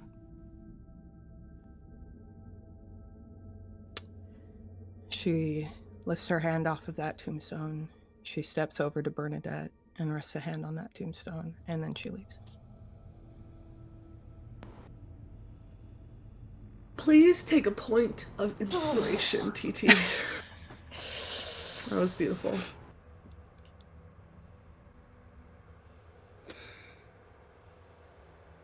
Riva,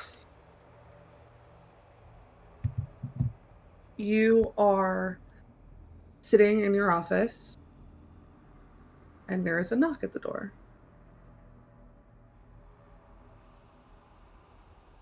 Come in. You see two very familiar individuals.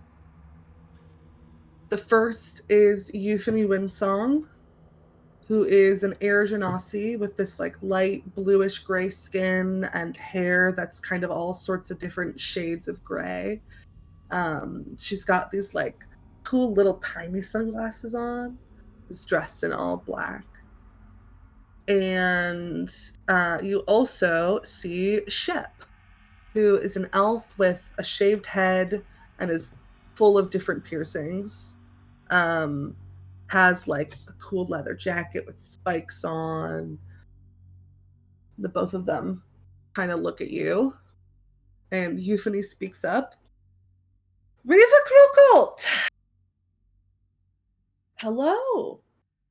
To what do we owe the extra pleasure of not only getting to attend your grandchild's birthday party today, but also being called to your office?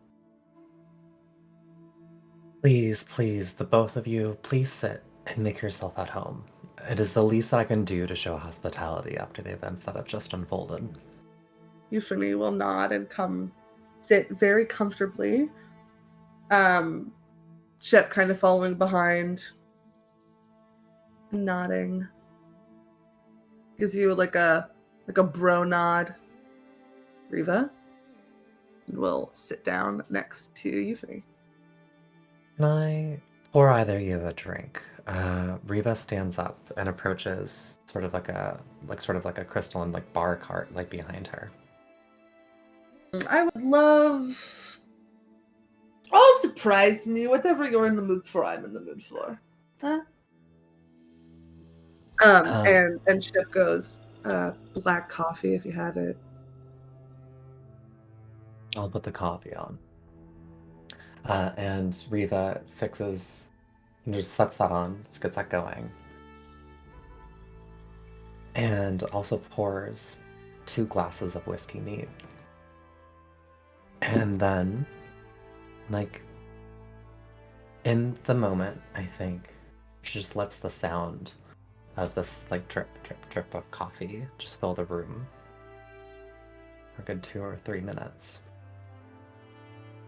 When that's done, I take the 3 glasses, set them down on the table. Well, I believe that it'd be rude of me not to explain the current circumstances. We were rudely interrupted by something wearing the face of my long-dead sister. And I hope you understand that the rudeness of the sudden cancellation of the festivities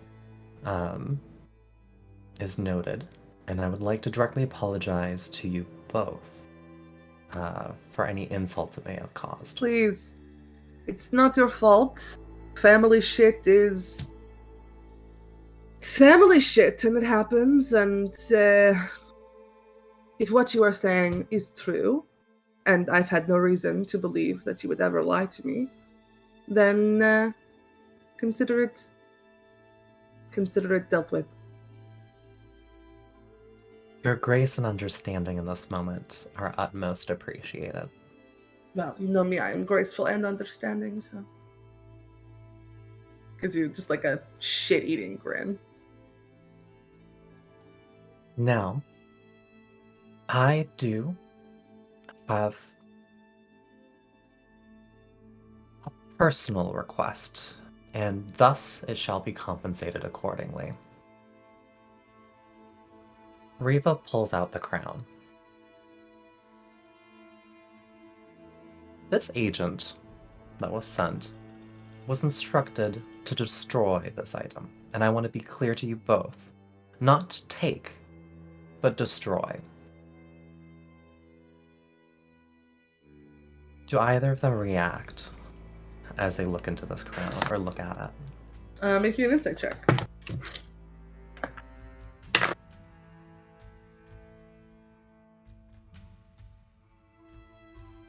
That's going to be a 22.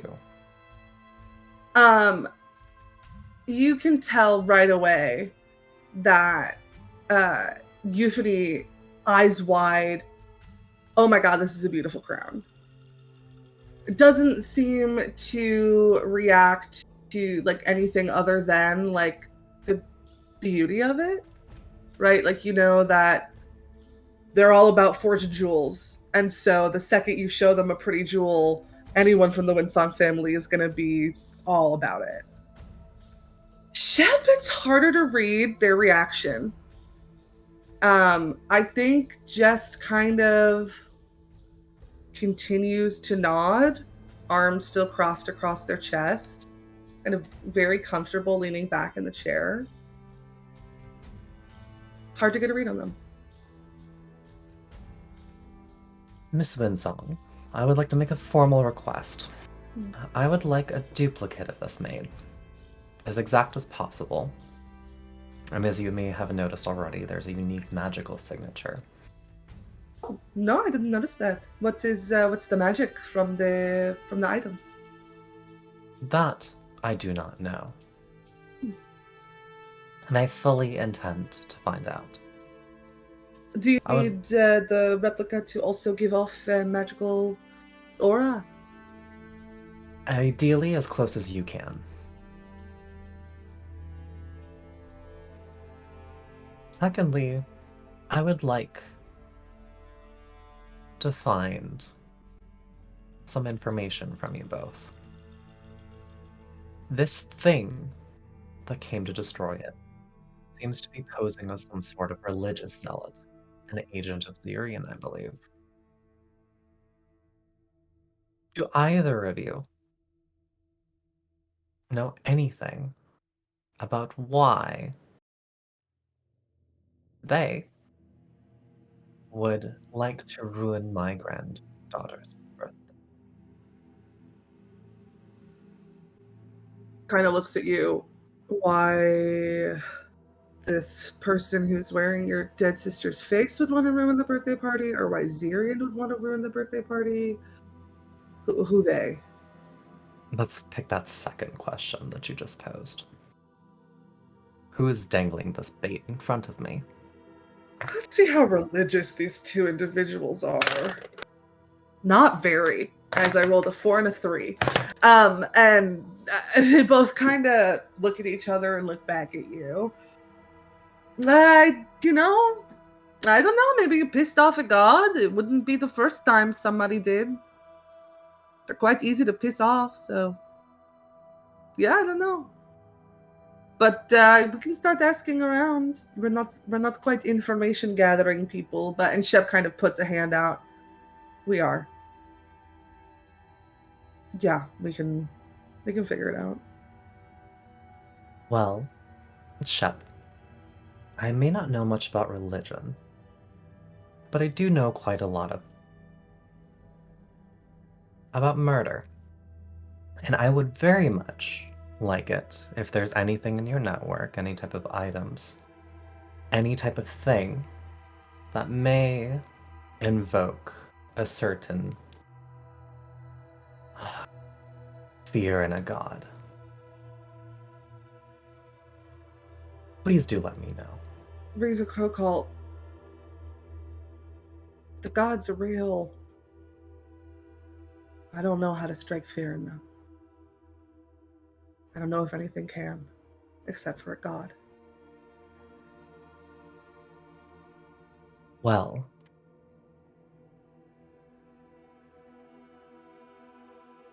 let me say this.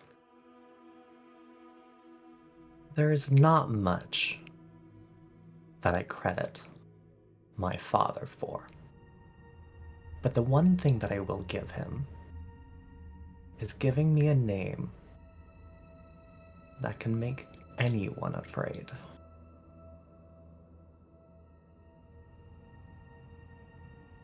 You see, Euphony kind of goes, was it cold in here or is it just me? And Shep kind of hits them in the side and is like, stop, not the time. Okay, sorry. As such, I plan on going on a little bit of a personal trip. If you have any contacts around the galaxy, anyone who may have a better insight We into have the contacts lore, across the galaxy, Viva. Come on. please send them their addresses. I would like to pay a few house calls. Sure. Can I, kind of puts her hands out. Can I see that?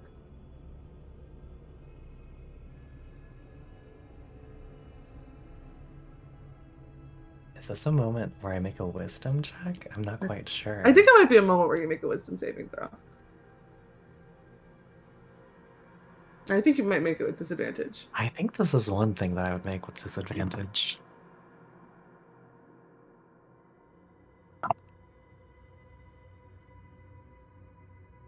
The lowest of those two rolls is an 18.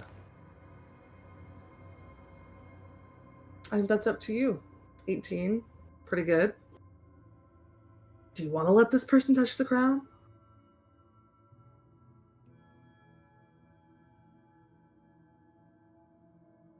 What for? I do want to make you aware this magic is quite volatile. Just to get a better feel of the materials and the shape. What do you mean volatile? Oh, is it going to explode at any moment? Something like that. Ugh. Maybe I don't want to touch it then. Will you text me a picture? I take a picture and send it over. It is done. Thank you. The little text tone on the holo transmitter is a bird going, caw. If you need anything else, We please let always me need know. something from you, Riva Crowcolt. Of course. That is the nature of a relationship, isn't it? Speaking all of which, relationships. what are you giving us in return? You haven't said.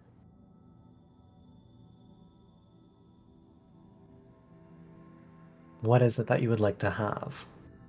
Oh, you're letting me choose? You're letting me choose? Oh, that's exciting. Can I think about it and get back to you? It's a big You're gonna- question. You're a person with a lot of things. As friends, Hmm. I shall wait patiently. And as this is a cordial, I think, relationship, it's the least of me to do to extend this favor. But let me be clear.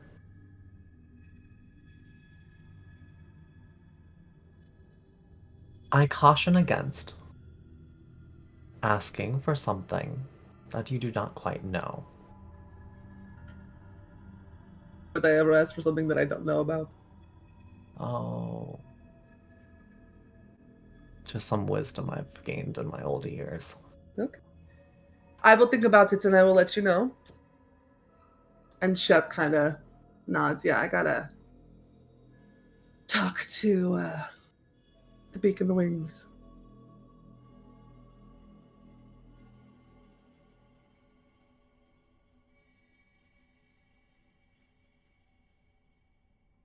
Okay. Thank you again for your It was a graciousness. really lovely party. It really was. There's no need to lie to me. No, I mean, the mini quiches were great. You are too kind. We will be seeing you. Good luck on your personal mission. Of course. Shep kind of gives you a salute. The two of them start to leave.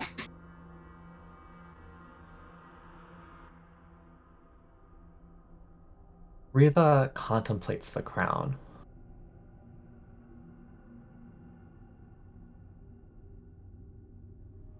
And then lets it go. And those two leave. You leave it just on your desk, or do you take it with you? I take it with me. We'll head back over to Rose and Tennant.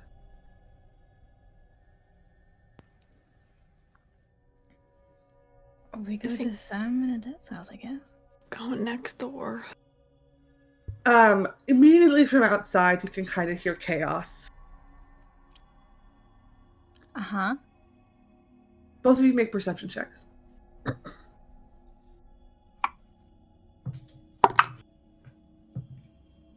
Not 20. 26. Good. You hear kind of like the sound of like feet running around. And at first it's like little feet, and then it's big feet hitting the pavement. And it's Sam every now and then going, "Oh, careful! Oh, don't break that, please! Oh, okay, just watch your hip. Don't hit the corner of the coffee table. Okay, yep, okay, all right, yep, okay, yep. No, don't put your head there. No, please. Okay, thank you." And that's kind of what you hear coming from the cottage. I feel like the sound of it actually makes Rose's shoulders relax a little bit for the first time in like 2 hours.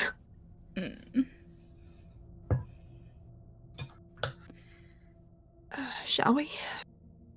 Tennant doesn't even react to this noise. Just knocks on the door. Sam yells from inside, "Who is it?" I just look at Rose. It's Rose and 10. Oh, I think what Tennant has done is like the knock they usually give Nadette, so it's not usually is not used to people questioning, and then it's like, so guesses that Nadette isn't home. Come on in. Door's open. Be worried. There's a big dog in here. The thing, I feel like Rose's thoughts immediately go to Dingo 1 and Dingo 2, and the door wrenches open. You open the door, and what you can best see is a, like, almost looks like a Great Dane, but again, palms and mouth is kind of licked in flame, running around the living room. And it takes you a second to see both of your twins also running around the living room. And for a moment, you're like, is this thing chasing my children? And then you realize, no, my children are chasing this creature around the living room. And Sam's got the baby in her arms, kind of like rocking her back and forth. Hi. Get a new pet? Did you? I didn't. I can just look at Tennant. Tennant, scarily, is just not really reacting to this. I think after a minute, Rose kind of like looks back a little bit and their expression has faltered. Just slightly goes, okay.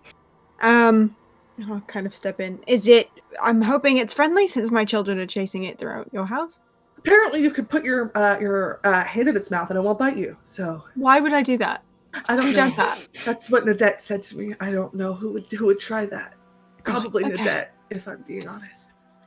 Okay. Great. Yeah. Hi, kids. Hi. Hello. Try to like intercept one of them while they're running. Sure. Which one do you want to intercept? Probably Elowen. I feel like she's easier to catch. Sure. Yeah, definitely. I had a long day. You kind of scoop Elowen up. She looks up at you. Mom, kitty. Sorry? It's a kitty. Yeah. Where did we find the kitty? Oh. What? It just showed up. Okay. Right. I'll kind of like shift Elowen to the other side of my arm and look down at this dog. Can I like vibe? Can I inside check the kitty dog? Make a nature check. Okay. Can I pitch something? Yes. I think it would be very funny if this thing had like a ribbon around its neck with like a to and from dangling from it. Obsessed. Yeah, I was just gonna Like say a giant 100%. present, like a big bow on a Sure. car in commercials. That's kind of the energy here. Sure, yeah. Sure. You said nature? Yes. I can't read. 15. 15. That's a hellhound. Interesting. Okay. And sure has a big ribbon on it. Here's the thing, my child is chasing this poor fucking dog around the room. Can I read it or can I just see that there's writing on I it? think you can just see that there's writing on it. Cool. Here's a mostly James to read question, but also I guess a little bit a Rose question. Do speak with animals work on hellhounds? They're like kind of animals, but they are kind of also monsters. Sure. Nice. Yeah. Then I think I'm gonna use. I think it's one charge. Me. Baby. Yeah, I'm gonna use one charge in the Circle of Crows to cast Speak with Animals. And I'm just. Sorry. Excuse me. Oh, Luna, baby. Sorry. Hi. Hi. Oh goodness. Sorry. Are you? Oh, yeah. I'll kind of reach out and grab Aspen and like pull them in a little bit, like kind of playfully Aspen tight. kind of reaching out toward the hellhound. Okay. All right. Sorry. I don't mean to be rude. It's just that. Where did you come from? Hell. Me too. Do you mind if I just get a quick peek at? You've got something around your neck. Sure. Do you mind if I? Great. Just kind of like looks down at this thing, doesn't really know what to make of it, and then ducks down. What's the writing on it? It says, yeah, go for it. To Gnome and Fam, signed Nadette and Ruby, with a little heart. Clearly in Nadette's handwriting. Rose's eyes kind of widen a little bit, and in common, I'm gonna turn over my shoulder to look at Tennant and go, "Good news and great news." Wait, I missed the last bit of that. What? I said good news and great news, and then I mouthed bad news. Right. Have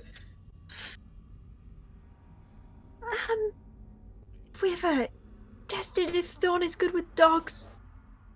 Because and I'll kind of just like take the tag and hold it up a little bit so that they can see it. The dog is still sitting like this though, as soon as you take it off. I think Tennant's head just kind of like tilts. His eyes narrow a bit at this dog.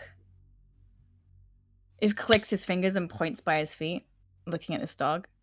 Yeah, immediately comes in your direction and sits right by your feet. Just like do the kind of like introductory, like hold out a palm for it to sniff. Yeah, sniffs and then holds out its own paw to like shake. Oh.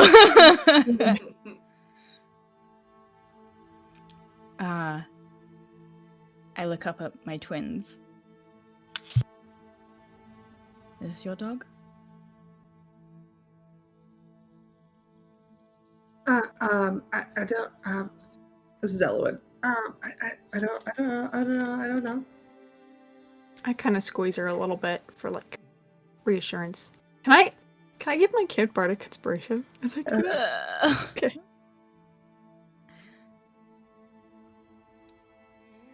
Would you like it to be?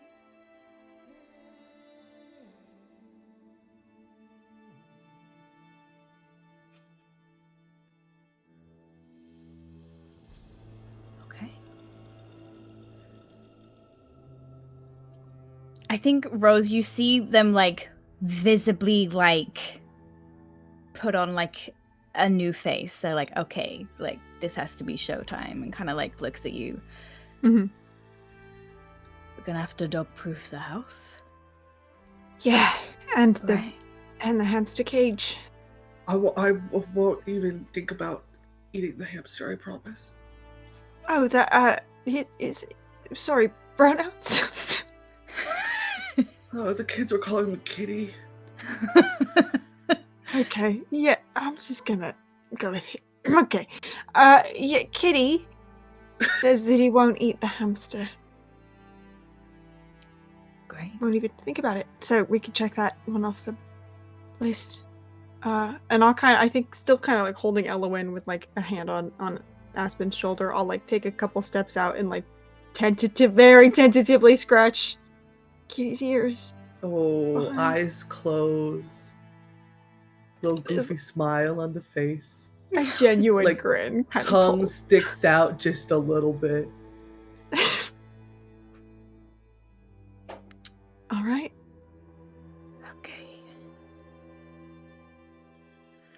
I'm just gonna like turn to Sam and like kind of like give them a little bit of a sympathetic like sorry like silent look.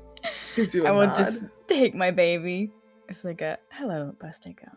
And we're gonna- You take your baby and you look and the face is upside down on your baby. Awful. Terrible. Incredible. She's been like that for 10 minutes. I don't really know what to do about it. So she just starts laughing in your arms. God, a laughing mouth Haunting. and a full head is just a haunting image. That's the horror. Oh God. Weirder things have happened with this kid. Okay. We'll turn back to my other children, whose hopefully, faces are right side up. Great. Should we take Kitty home? Both of them kind of look at you, Rose. I think I kind of do that mom thing of like when you want your kids to be excited about something, so you like make that like yeah, like I mean, after all, we've got to get a spot for Kitty to sleep, and I think he might feel more comfortable if we make him at home, and goodness, I think your dad and I would need help with that, so. Aspen speaks up. We're great helpers. We're really good at helping. I know you are an I'm a excellent great helper. Yeah. Mm-hmm. I also, me and Kitty had a conversation. Oh, did you? We did. And I think that she would best like to sleep in my room. Ah, I see. Well, I think, can I kind of glance at Elwyn? How's Elwyn feeling about that?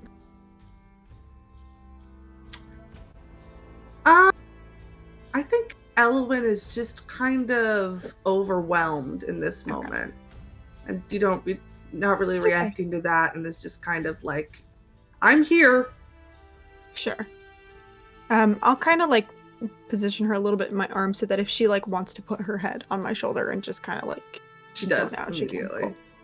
I'll kind of just hold her and say, well, I think maybe Kitty should get to experience a couple of beds just so she can find the one that she likes the best. You can set up a little spot in your room and in your sister's room and all over. I'm willing to try it, but I think Kitty and I have a special bond. I can tell, and I appreciate you being willing to try new things. Only for you. I'll ruffle her hair a little bit. Okay, everyone, say thank you to Sam. Thank you, Sam. I press a kiss to Sam's cheek and just kind of whisper, thanks, by the way. She gives you a nice little squeeze in your arm, and you feel something warm slipped into your hand, and you look down and there's a muffin. It's your whatever your favorite type of muffin is in your hand. I think his eyes just soften at her oh, how the fuck did you end up with my sister? And then and just slips it into their pocket and okay. All right, we have a very long walk home, so we should probably get started now before the sun sets. Aspen kind of runs over to Sam and gives her a hug around the knees. Let's go. I think Tennant will kind of offer you Naomi Rose. And then kind of No, go ahead. Finish what you were going to say. And then kind of hold open kind of both his hands for the other two kids and see if they'll take them. Can I kind of insight check Elwyn and how she's feeling about that? Because I am holding her. Okay. Like a billion. 22. 22. You get the sense that Elwyn is willing to try. Okay. Cool. Then yeah, I will kind of just like press a little kiss to her hair, and I will switch with Tennant so that I can take Naomi. Is Naomi's face still upside down? Yeah. Okay, I kind of take her and go, hello. Oh god, okay. I pat her back a little. It's just wind. Aspen is kind of like raring to go, walks up and kind of jumps into your arms. Elowin will hold your hand Okay. Just as kind of you like walk. rub my thumb across her knuckles and like squeeze it. Yeah, walk them home. I don't think I think is this dog healing? I need to control Oh this yeah, dog. very well trained. Okay. Okay. I don't think We won't get you a bad dog. We would Yeah. never get you a bad Really dog. would Just get you really a monster that was poorly trained. Yeah. Right. I don't know if you know this. Tan's not a fucking dog person. No, real. Well, it's a good thing it wasn't a gift for you. So, Okay. Can I lead the kids around the side of the house and kind of back to that swinging like sofa chair we have out the back instead? And I'll kind of like sit down on it and kind of like pat either side of me. If I get the vibe that like Tennant would like a moment with the kids, I will take the baby inside. Ask kind of climb up and look at Elowin, and in that kind of moment of their twins and they're having a conversation in their head, they will take a moment and then Elowin will climb up, but we'll sit next to Aspen. Oh, dude, you're killing me. Okay. I think I'll give like Elowin like the space she wants, but I will kind of like loop an arm around the both of them. So, a little bit of a strange party.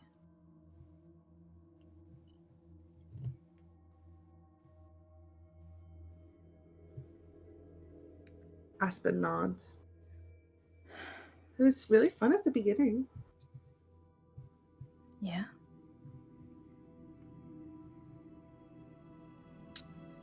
I liked the food.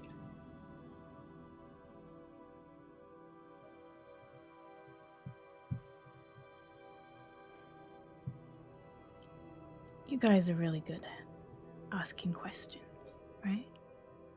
Kind of like looks at Aspen like, you have that notebook, right?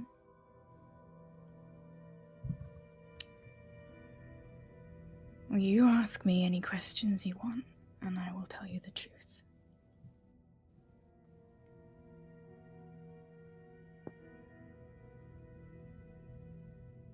You looked like you were hurt.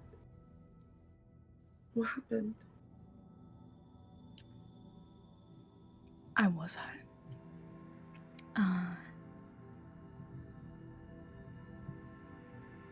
Sometimes it happens when I go away on missions. Not always. But I'm okay now.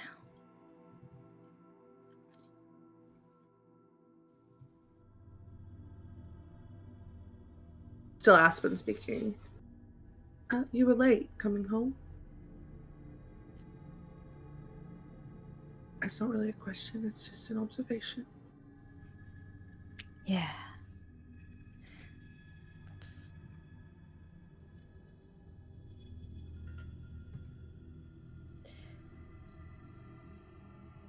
I got hurt and it delayed me.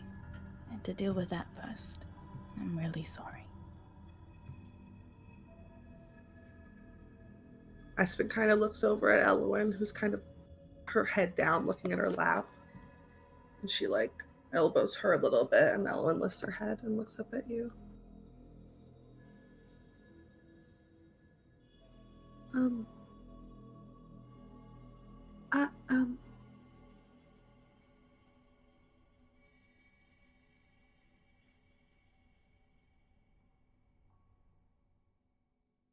Why did the party have to end early?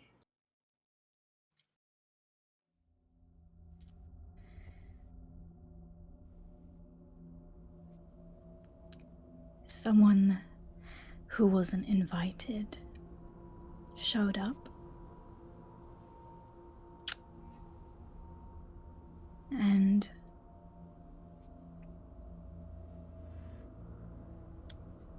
I got very scared. And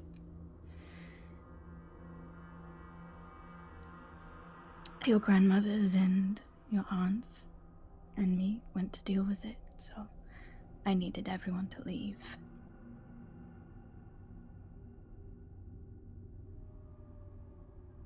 It was kind of frightening, wasn't it?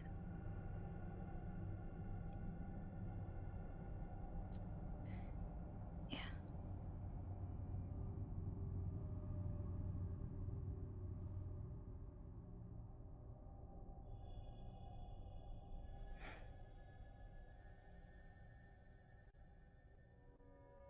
Elowen, like, opens her mouth to speak and then doesn't really say anything. Looks back at her lap. When did you want to say something?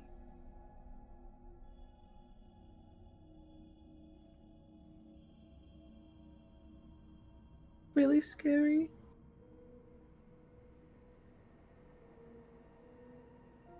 I think he'll kind of like open an arm to see if she'll like go to him. She won't, like, move away, but she doesn't move. I think he'll like reach across Aspen and kind of like pull Elwyn like into his lap and like against his chest, and we'll just kind of like rub circles into her back, and we'll kind of like pull Aspen in like against his side.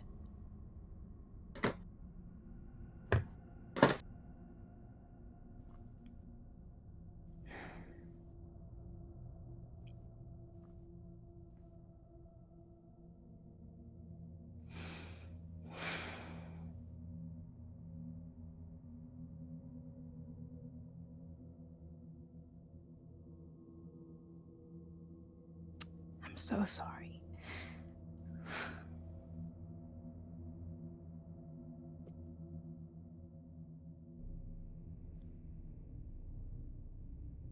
Great, too. What are you sorry for?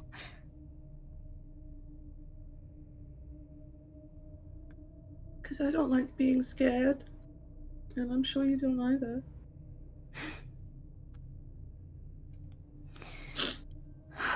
We can't really help when we're scared or not.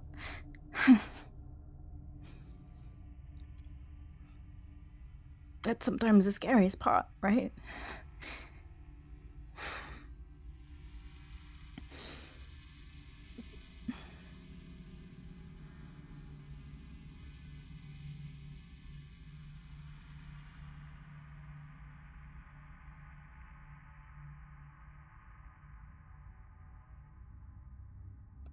Really scary.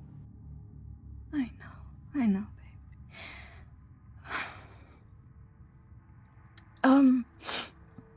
Kind of pull back and like look at her. Okay, I have an idea.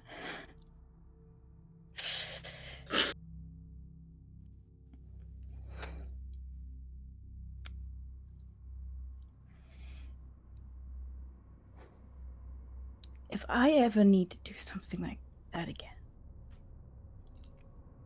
why don't us three come up with a code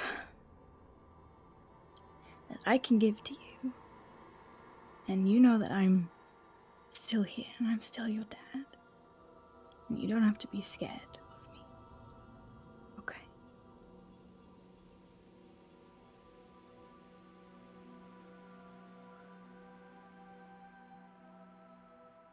I like it when you're my dad.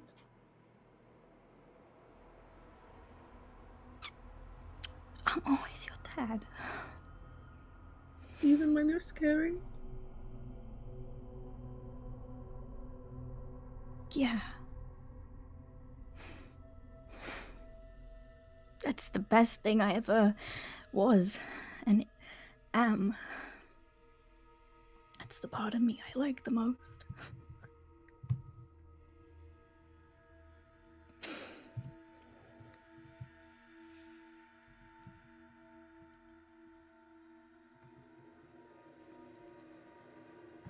I will never, ever stop being your dad, okay?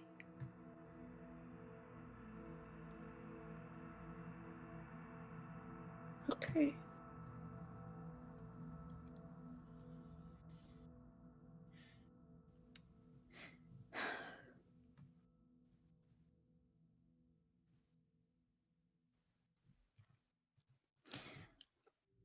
I kind of like hold up, I like take Elowen's hands and like,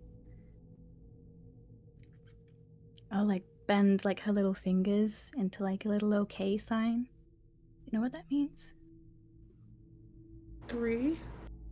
Yeah. This is sometimes when me and your Aunt Ruby are working together, we have little codes that we send each other. And this means, okay, you're okay. So, next time, because it might happen again, you watch my hand, and I'll give you a okay sign. And you know that I'm still here, and I'm still your dad. And I am looking after you, okay?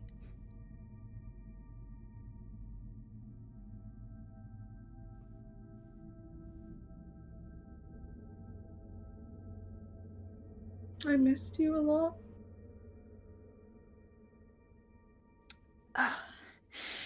Yeah. I hate going away. But do it again. I think you should stay here forever.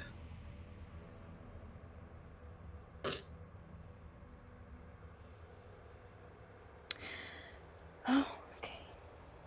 I think we'll like reach into their pocket. I said I had a present for you. Aspen, letting you guys have your moment, pipes up. Oh, I didn't forget. I was gonna remind you. I was just waiting for the right moment. I really appreciate you being patient. And he pulls out 2 little like snow globes without a stand, and inside is this like swirling, glittering astral sea. And he kind of like, but he tried to get them as identical as he could. So one isn't filled up more than the other.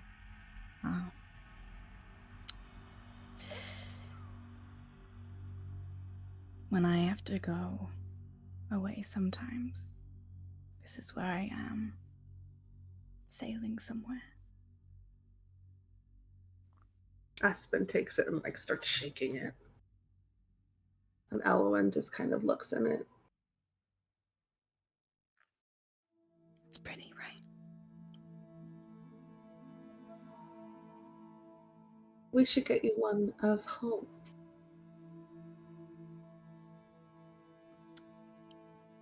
I'd like that. I'll see what I can do. I'll talk to my contacts. Okay.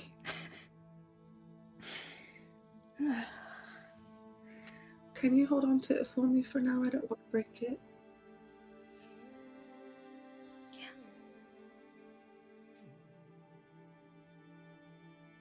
We got you a present too, remember? Did you? Mm-hmm. Can I see it? Come on. And Elowen will kind of climb down and hold her hand up to you. Hold it. And she'll start leading you inside. And James, I'm gonna meta a little bit here, and I'm just gonna make a decision, and I hope you go along with it. I'm sure I will. She'll lead you over to the coat closet, where there was a hole in the wall. And she'll open the doors. The hole has been plastered over, and the inside of the closet is covered in this beautiful mural of a field at sunset. And then there's little drawings. You can tell that Rose kind of did the base of it, but in the center, there's drawings of the 5 of you that the kids did. And then there's a little card like taped to the wall. It's like a welcome home card that they made.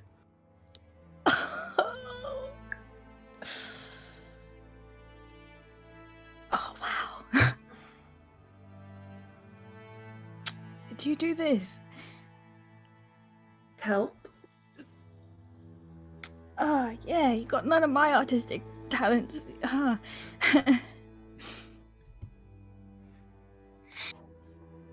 Well, we left a spot for you. We want you to do the sun.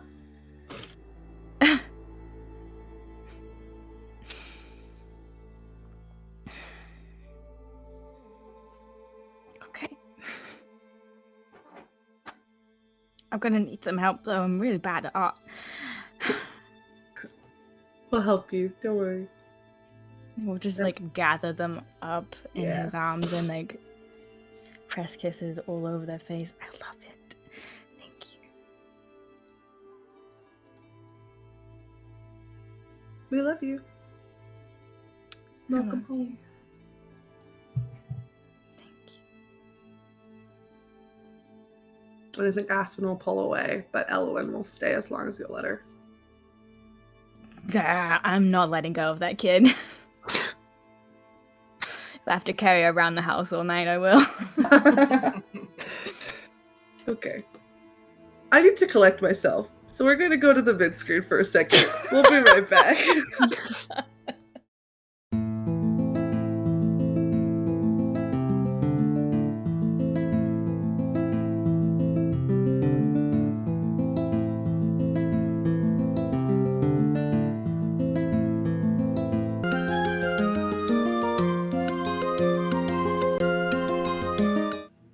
And we're back. Thank you for giving me the moment to stop crying. We're gonna pick things back up with Riva, who has left her office for the day.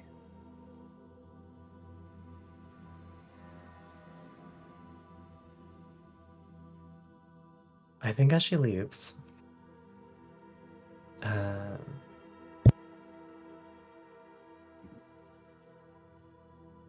she has Verdella up and then just closes it and heads towards, I think, the location that Ruby has told her. Yeah, I think Ruby would have told Riva to meet her at the edge of the woods. And she's waiting just inside the tree line, kind of, sat on a low branch, but drops down to the ground when she sees Riva approaching. Like I said, it's a bit of a walk, so... Right. And I think, there is just this tiny flicker of fear because Ruby has not taken anyone to this spot. I don't think Ruby ever intended to take anyone to this spot, ever. This was always going to be something very private and very personal for her. But Riva asked and she's not going to say no. But there is just that little bit of fear because she knows that when she gets to this place, she will have no choice but to be vulnerable. And being vulnerable in front of Riva is one of the things that scares her the most. But I think we'll just kind of start quietly weaving her way through the woods. She moves pretty quickly, but occasionally forces herself to slow down because she knows that Riva doesn't know this sort of path quite as well. I think that they walk for a while, before coming to kind of this like just this like ridge it's well beyond the edge of the property. And there's one tree that kind of stands above the rest at the edge of this ridge, and it's overlooking a ravine. And Ruby just kind of comes to a rest underneath the tree, not really looking at Riva, and then points up to one of the highest branches. And from that branch there is a like bit of like leather cord or twine that is wrapped around 3 black feathers, and it's just hanging from one of the branches. I didn't actually bury him here, but kind of just I scattered the ashes across the estate. But this is where I come.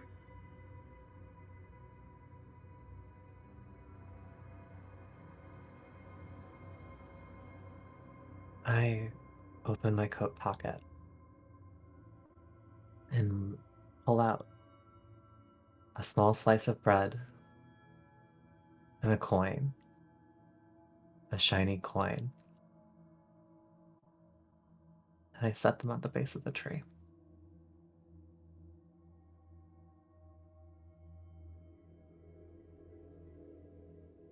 But in shiny things, right? And runs in the family. Yeah. You loved that bird, didn't you? Yeah, I did. Still do, but it's different now.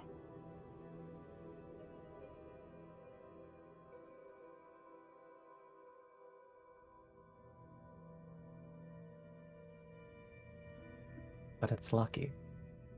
You're lucky.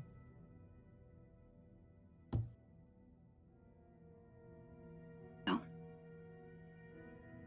A grave is a precious thing. It is a gift.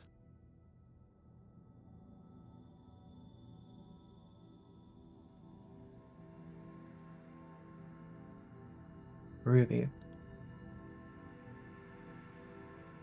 Yeah, Mom. don't lie to me. How many people have you killed?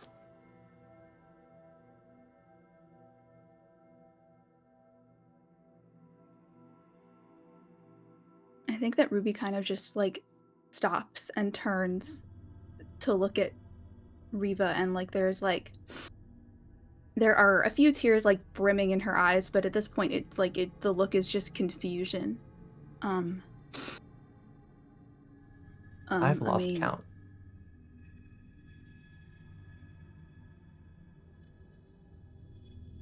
Yeah. I used to keep a tally. But behind my headboard on my bed, I ran out of room. Pretty quick. And how many friends have you buried? 1.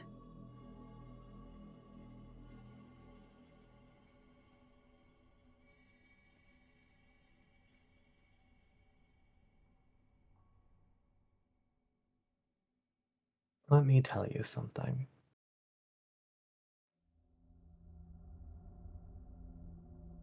Sick twist.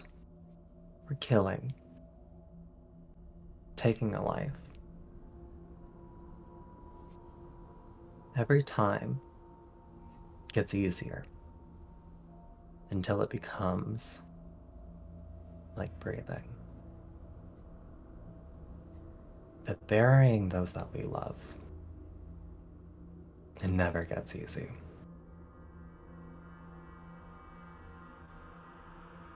You'll have to do it over and over and over again. And each little bird you bury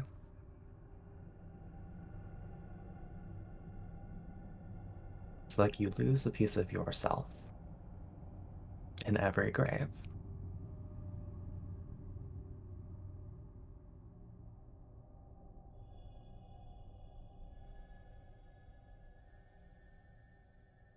I want you to understand this.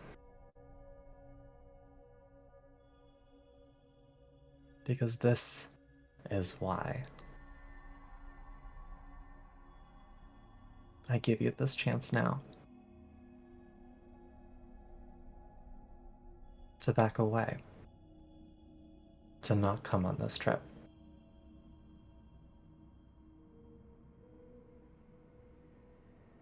Can I tell you something I've never told anybody? Of course. You said that killing gets easier.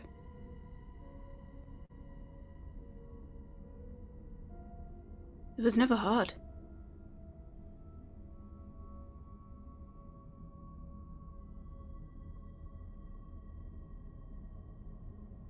It's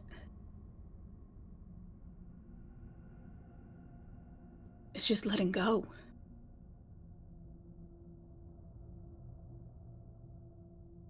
It's not caring.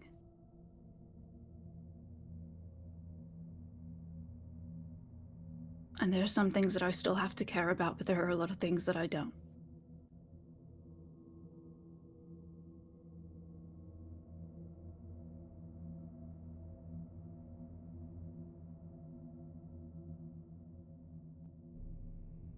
I'm gonna get a new headboard.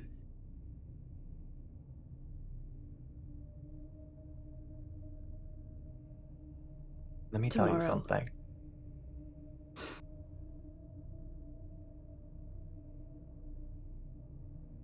There's no need to keep count. Not anymore. Good. You know,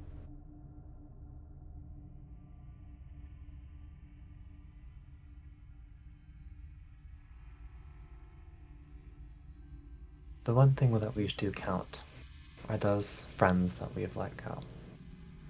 The rest, we forget. And we move on.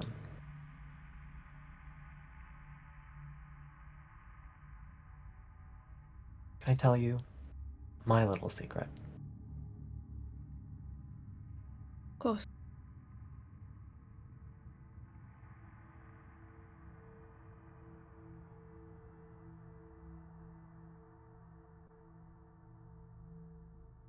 The day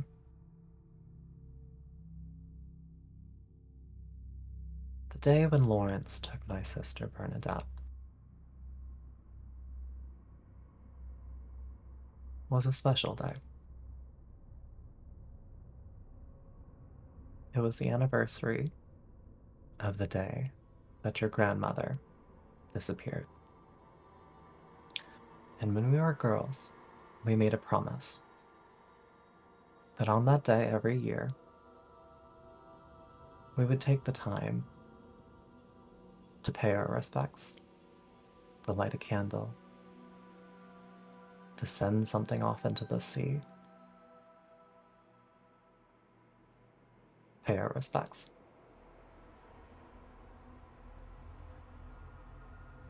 That day, we had a fight. I don't remember what for, but she went off to pay her respects by herself.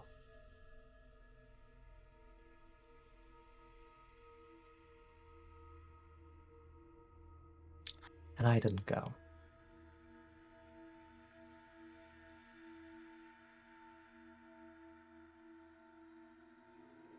For those that we leave behind,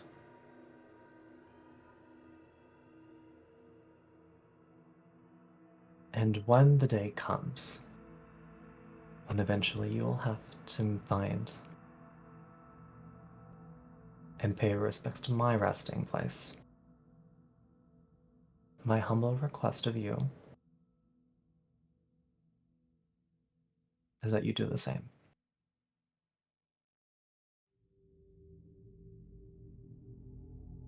I promise.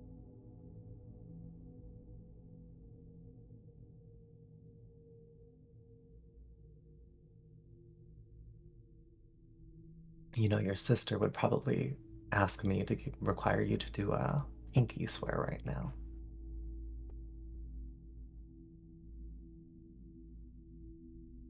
How silly.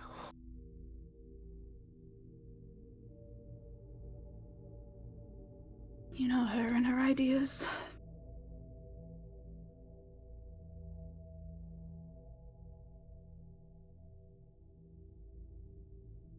Do you wanna... I mean, I usually...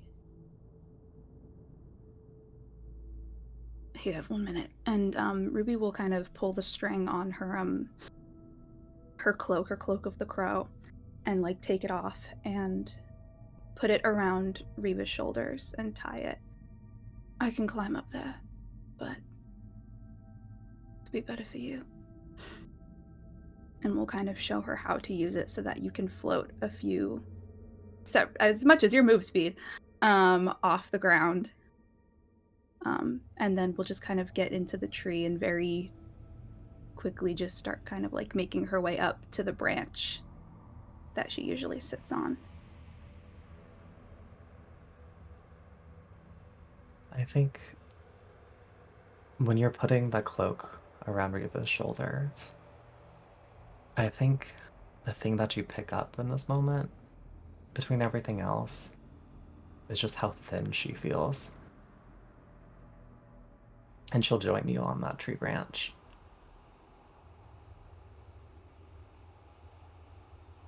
Tell me some stories. I've always heard rumors of some type of boarding event or something you made them go through. My God, how did it get out? You think you have something on lockdown, and just... I mean, I guess a secret's only a secret if two people keep a secret if the other one's dead or something. I don't know. Some saying. And look, I know it's stupid, but... And then we'll tell Reva with the most shame in her voice that you've ever heard about the fucking Crow Olympics, and just sit up there telling stories about the fucking birds. And Reva will laugh and cry and revel in the life of that what is past.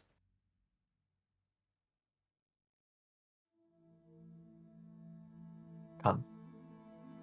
It's gotten late. Yeah. We have some packing to do. I never asked, where are we going? Well, let's find out. Together. Can't wait.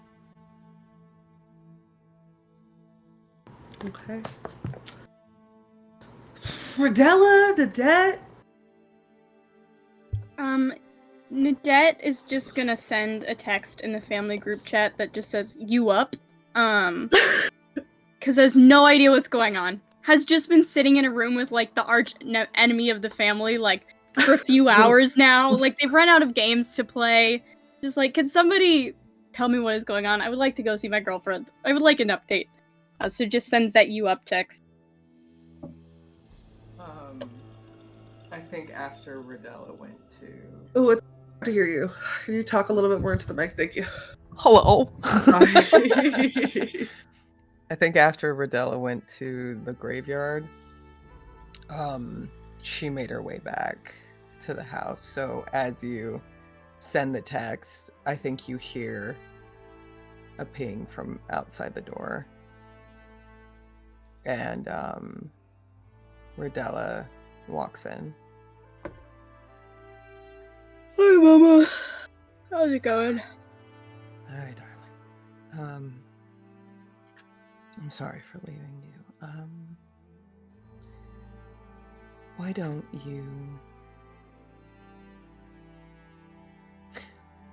you come out with me for a moment? Alright. Turn back to Ward. Like, I spy with my little eye something hot pink.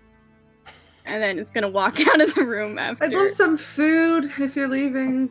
Yeah, please, like a bag of chips. Can we get us some cheese or chips or something? I'll say that she's fat. Thank you. You're good. I got it. All right, we're back. Just starts muttering under her breath, hot pink, hot pink, hot pink. Just looking around the office. Rodella leaves the door open just a little bit, just so she can kind of like have eyes. And then pulls Nadette aside. How are you? Bored, but fine. How are you? Not bored. Hmm. Not fine.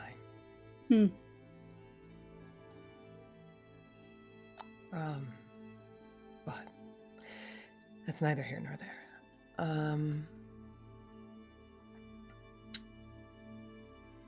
Ooh.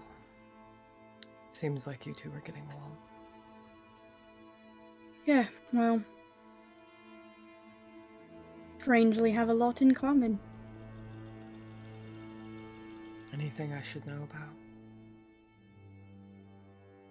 They're not leaving until they have the crown.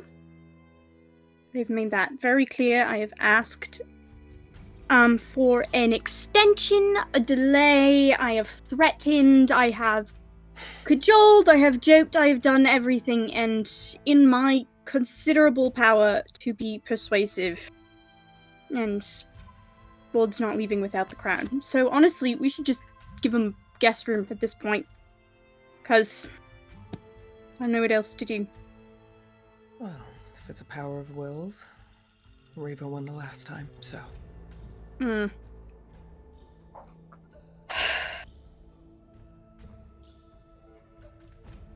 can stay with me and Sam. If you don't want her in the house. I mean, I'll run it by Sam. Sam's had a day. I think you need a break. Yeah, I'm good.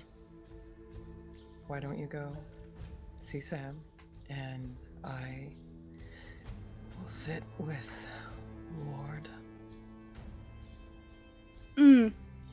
Counterpoint.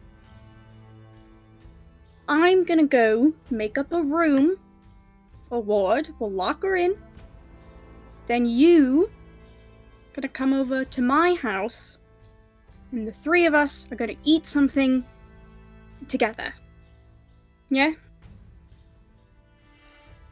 If you say no, I'm gonna just stare at you expectantly for the next 3 hours. As wonderful as that sounds, I think I have some questions.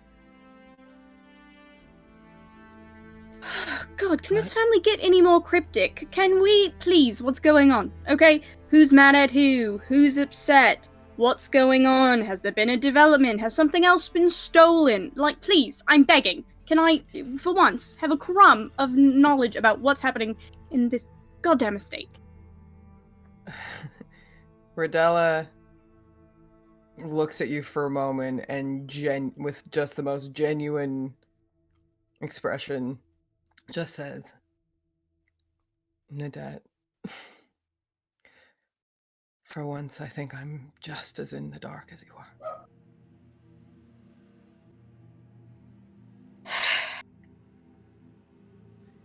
Alright, well, let's compromise then. You go sit with Ward, I'll get you food, and then I'll go do whatever errand you were just about. Okay. What do you want? Quiches? I think Rodella pulls you into a hug. Give a big hug right back.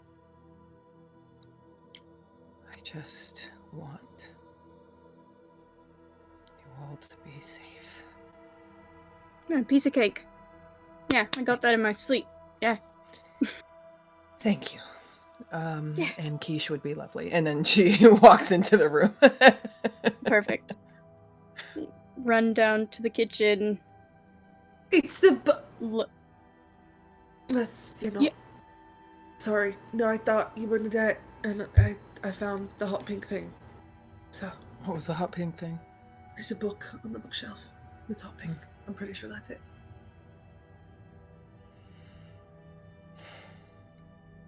Rodella pulls up a chair and sits down, not in like an interrogatory way, but kind of alongside Ward.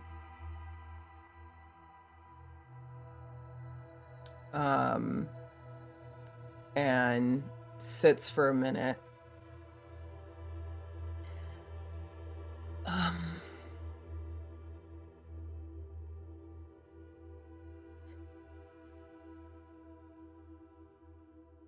So Nadette said you're pretty set on your task. Yes. May I ask,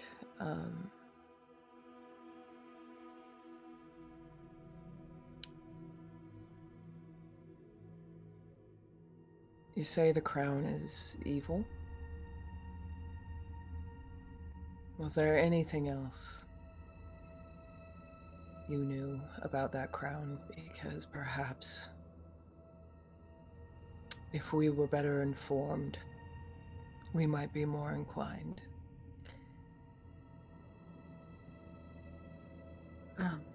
To see this exchange happen without blood. All I know is it was forged on Merc Hollow.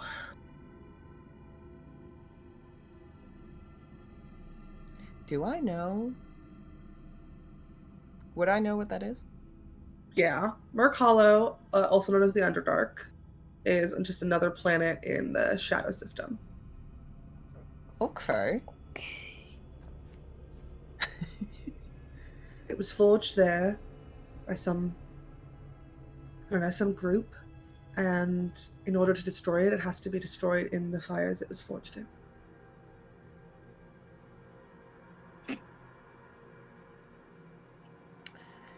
My Lord of the Rings ass. Oh my god. Okay. You can't do this to me.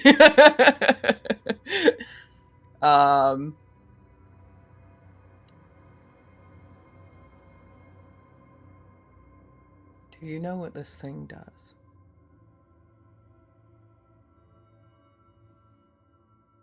No, I just know it's bad. Bad in a relative term, or bad? Some morality is relative, Rodella. This is not.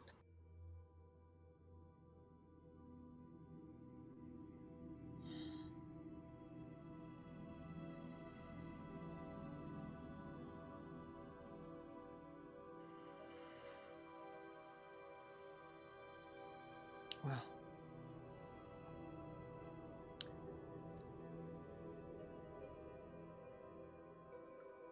I don't know what we're going to do with you. I don't know what Reva wants. I'm all due respect, Della. I'm not an animal. I'm a person. I understand I'm a person who looks very similarly to someone who has hurt your family a great deal. Not similar. Identical. Exactly.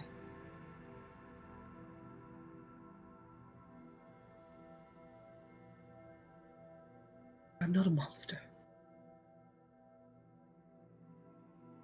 She might have been. But it's unfair to put that on me. With all due respect, I don't know you.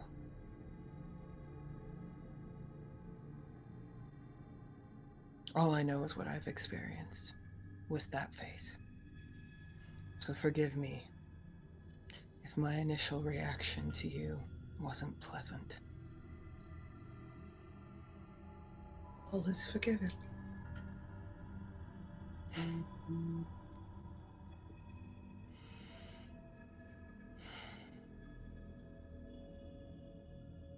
This is ridiculous.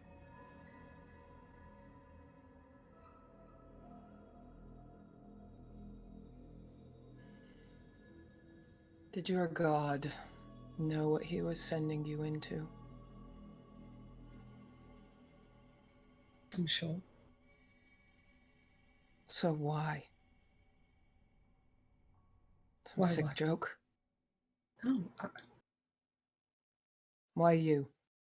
Does he have other minions? Could he have sent somebody else? Why you?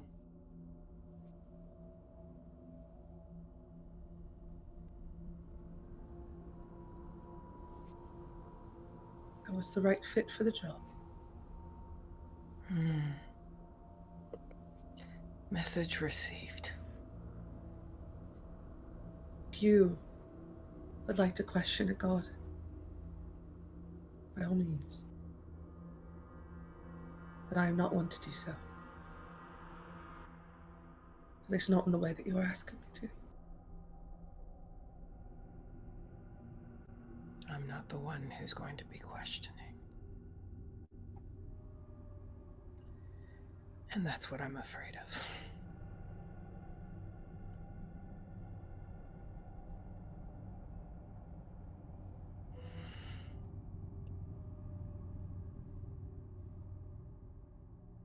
Well, since you're determined to stick around,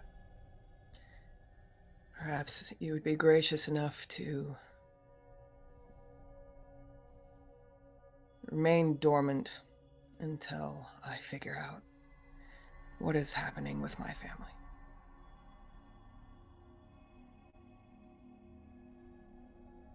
You want me to hibernate like a bear? That'd make things easier. How long?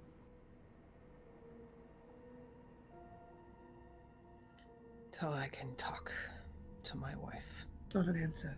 How long? I don't know. But we move fairly quickly, so.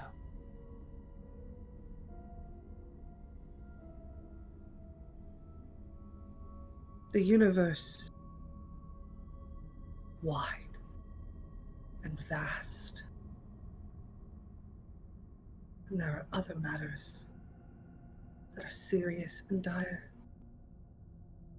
Well, your god has waited this long to go after that crown, so I suppose a little longer Something won't hurt. has woken it up.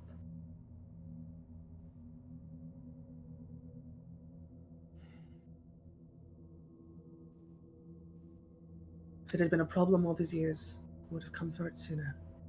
It wasn't, till now.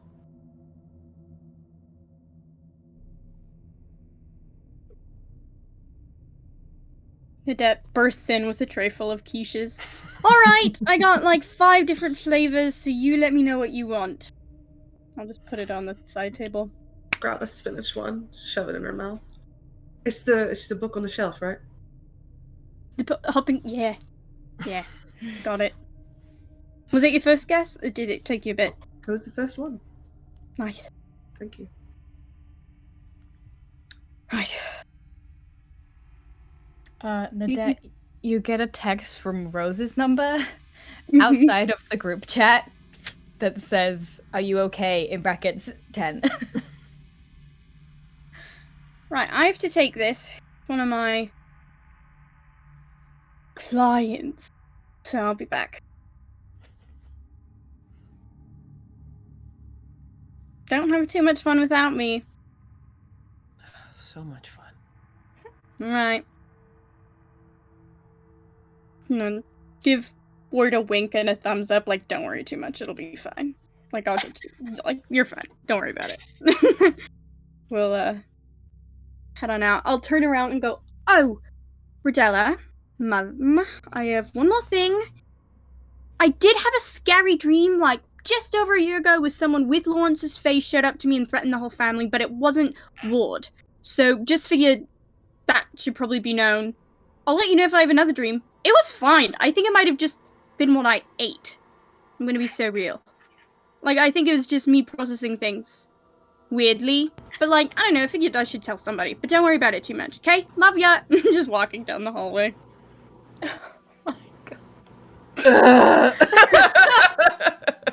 Holy shit. I think we can And probably then leave I'll- Rodella and Ward there. I think they're just gonna sit in silence for a while Rodella's on her phone. And while Ward eats so many quiches. Alright, we fall on a debt? Yeah. Call tenant / Roseback. Hello? Oh, hi. You good? I asked you first. Yeah, I'm good. I just hung out with another one of our estranged relatives for a few hours. Really nice. Beat me at cribbage, which is hard to do. I'm tired. Did you see my present? So many. What? Cribbage? Yeah. We were in there for like 3 hours. What did you expect me to do? Just sit and stare? Please, it's me we're talking about. Ugh. You played board games with Lawrence Crocolt. I played board games with Ward no last name. Who the fuck is Ward? That's what, oh yeah. So it's not Lawrence Crocolt, it's just the body which has been reincarnated by a god and doesn't remember anything and is not malicious at all and is actually really nice. But it's not Lawrence, so that's good. Just, got a body. If it's not Lawrence, why? What? Yeah, that's the question, isn't it? Once a stupid crown we found that long time ago, I said that's not gonna happen. Ward was like, it's got to, my god said it must be so here I am. I mean, and then now Reva's in there, they're eating quiche. Reva? Oh, sorry, Rodella's in there, they're eating quiche. Too many R's! It's ridiculous. Okay, are you okay? Yeah. You okay? Now it's my turn. You okay? Yeah. Was the dog you? Yeah. Well, it was also Ruby. It was Ruby's idea originally. And then I said, yeah, that's brilliant. And then we called Drover. So really you should be mad at Drover if you're mad, but if you're happy, you should be happy at me. And if you're neutral, you can send that right to Ruby. Okay. Where is Ruby? I don't know. I cannot stress enough. I've been trapped in a room with a dead reincarnated relative for hours. Okay. I'm sorry. No, it's fine. Like I said, Wait, we played a lot of games. Are you still there? I'm at the house still. Why? Okay. No. Okay. Why? What? No, I just, I wouldn't put it past you to just be sat in front of her right now on the phone with me. No, I did introduce her to Sam via the phone. But I won't do that to you. Of course you did. Okay. What? What's that supposed to mean? Nothing. Also, why are you calling me on Rose's phone? Do you forget to plug yours in again? No, Nadette. I got fucking stabbed and it's at the bottom of the astral fucking sea. Oh. Is that your... That's the third phone you've lost in the Astral Sea, isn't it? What does that mean? It means I'm gonna have to get you a punch card. A what? Every time you lose one, we can punch it off and then get you another one. Maybe by the 10th lost holo transmitter, they'll get you a one for free. If I remembered correctly, the second phone I lost was because you fucking broke it. No, I bumped you and then you dropped it. And No. I bumped you on accident, so really you should have kept better hold of it. No, that was the first fucking phone. The second fucking phone, you put in a plate of fucking jelly as a prank and then it wouldn't turn on again. Well, in my defense, that's a brilliant prank. And a poorly made phone if it can't stand some jelly. Come Okay. on. Fine. Go home. Go home. I am home. Oh, good. And say thank you to Sam from me. Yeah, we'll do. And if you see Ruby, can you text Rose? Yeah. I'll just send in the group chat right now Don't that do you that. lost your phone. No, Okay. don't do that. I will tell Ruby to text Rose. Okay. Okay. Have you considered a bubble bath? What? Just the concept of a bubble bath and how you Have sound like like a you could use one? I had a shower. That's not a bubble bath, is it? What the fuck do the bubbles matter?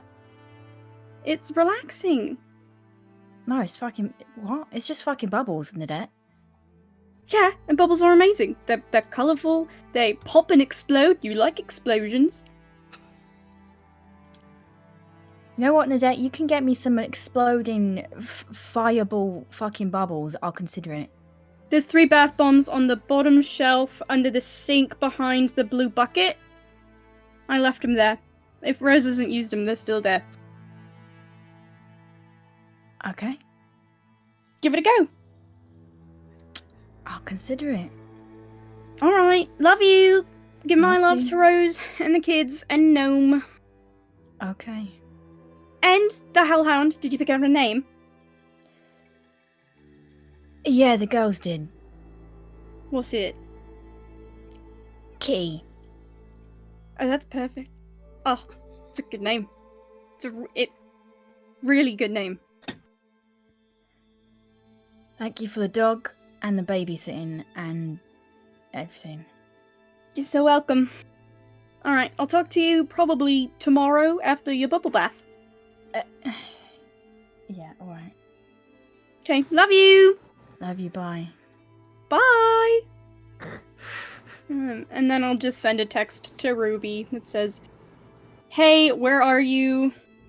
Also, Tenant wants to text, but text Rose's phone. He lost his, all caps, again! Exclamation point. And send it. Just read receipt. Oh, bitch. Okay. That's okay. I feel like most of the text conversations is Nadette sending a message and then Ruby not answering it. But it is telling that she has her read receipts on for you because she does not for most other people. Okay, I'm just gonna text back tap back ? And wait. Thumbs up. Do I get a tap back? Yes! Small wins! And then I'm gonna go find my girlfriend. Oh, and I'm gonna text Riva really quick and just say, hey, I have like a billion questions. Do you want to come over for tea later? ? And send that to Riva. I'm gonna go see my girlfriend. Yeah. Go see your girlfriend. Yeah. Ruby, Yeah. you and Riva eventually part ways, and where do you go? What do you do with your evening? I immediately go upstairs. I don't talk to anyone, and I just start to pack. I don't know where I'm going, but I sure am going somewhere.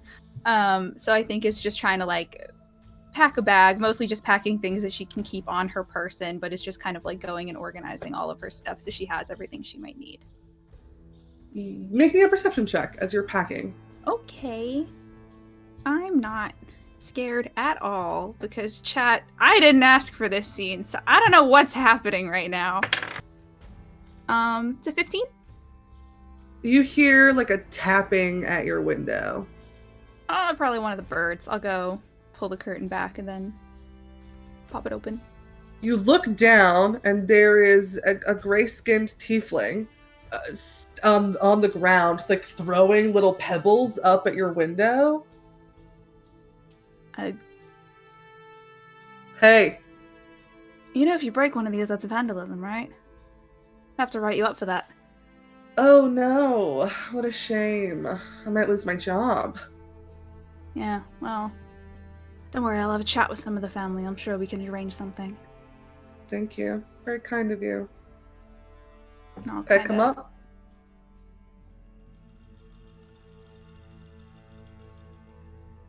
I think Ruby, for a half a second, makes the face that I just made. And it's like, can you make it up?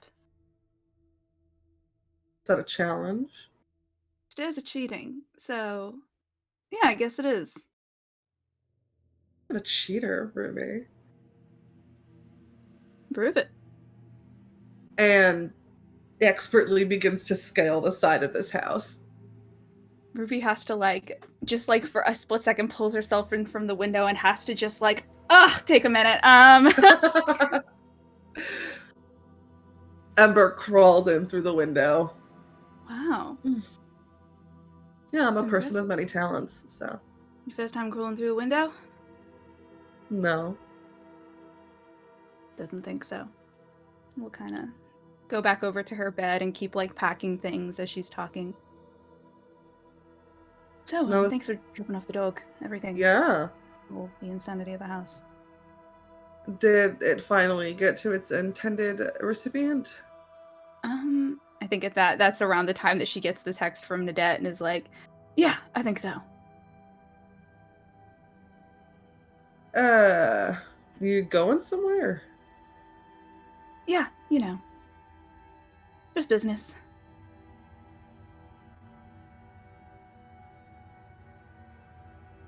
I'd tell you more, but honestly, I don't even know.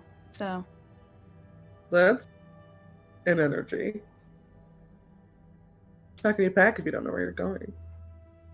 it's not that hard. You just kind of have to, imagine everything that could go horribly wrong and then be ready for all of it. My dad always told me to pack a bathing suit just in case. See, I've never really gotten that. I have a feeling that where I'm going is probably not going to have a swimming pool, so. Could be wet at some point. You never know. It's wet out here. Oh, but it's gross wet out here. That's a raincoat, not a swimsuit. Fair enough. So, what the fuck happened? Well, it's a bit of a long story. I got time. You may not, but I do. Got a little bit of time. We'll kind of just stop packing for a minute and sit on the end of the bed. My aunt is alive. Not alive, I guess. Congratulations. Yeah. I'm so sorry for your Yeah, that's more like gain. I'm so sorry for your gain. That's beautiful. Well, yeah, I mean, this was, sorry. How much do you know about my family history? Enough. Yeah, so my mom slit her sister's throat and then was head of the family. Mm-hmm. It's that one. Oh, shit. Yeah. Yeah. And we left her alone with the debt. I hope that's going all right. She can still text, though. She hasn't been murdered, I guess. Indestructible. Yeah. When they texted me and they were like, "Hey, I have an idea. Let's go to hell and get a hellhound." I didn't think she would actually come with me, but they did. Yeah, well, they're good like that. Huh. Yeah, real big fan of Nadette.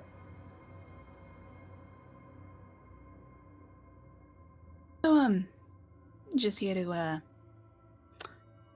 ask about the madness, or, is there something I can do for you in particular? Me. Always wanting to local gossip. Hmm. But throughout the whole day, I was wondering if there was anybody who checked on you.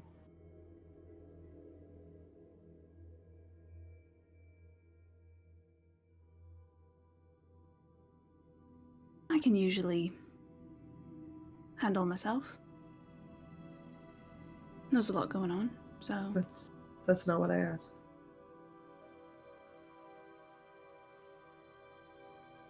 I think Ruby, like, gives Ember this, like, really long, hard look, trying to decide how much she's gonna say. And is just like, well, fuck it. Might as well do this before I get too attached, right? No, you know, like, it's fine. Everyone's always like, Ruby, talk to us. Ruby, share your feelings, you know.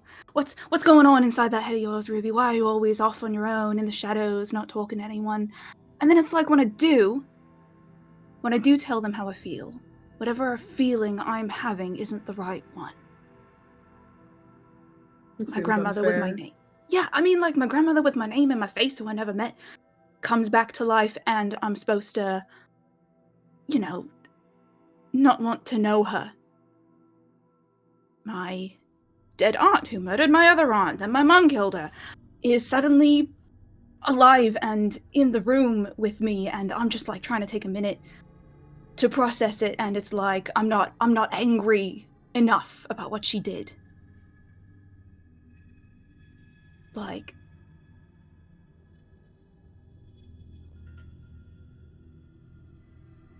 it's tricky. Feelings often are. Yeah. But that sucks. No one should tell you how to react to anything. You react the way you react, and anyone trying to control that is a piece of shit. Thank you. Thanks. Yeah.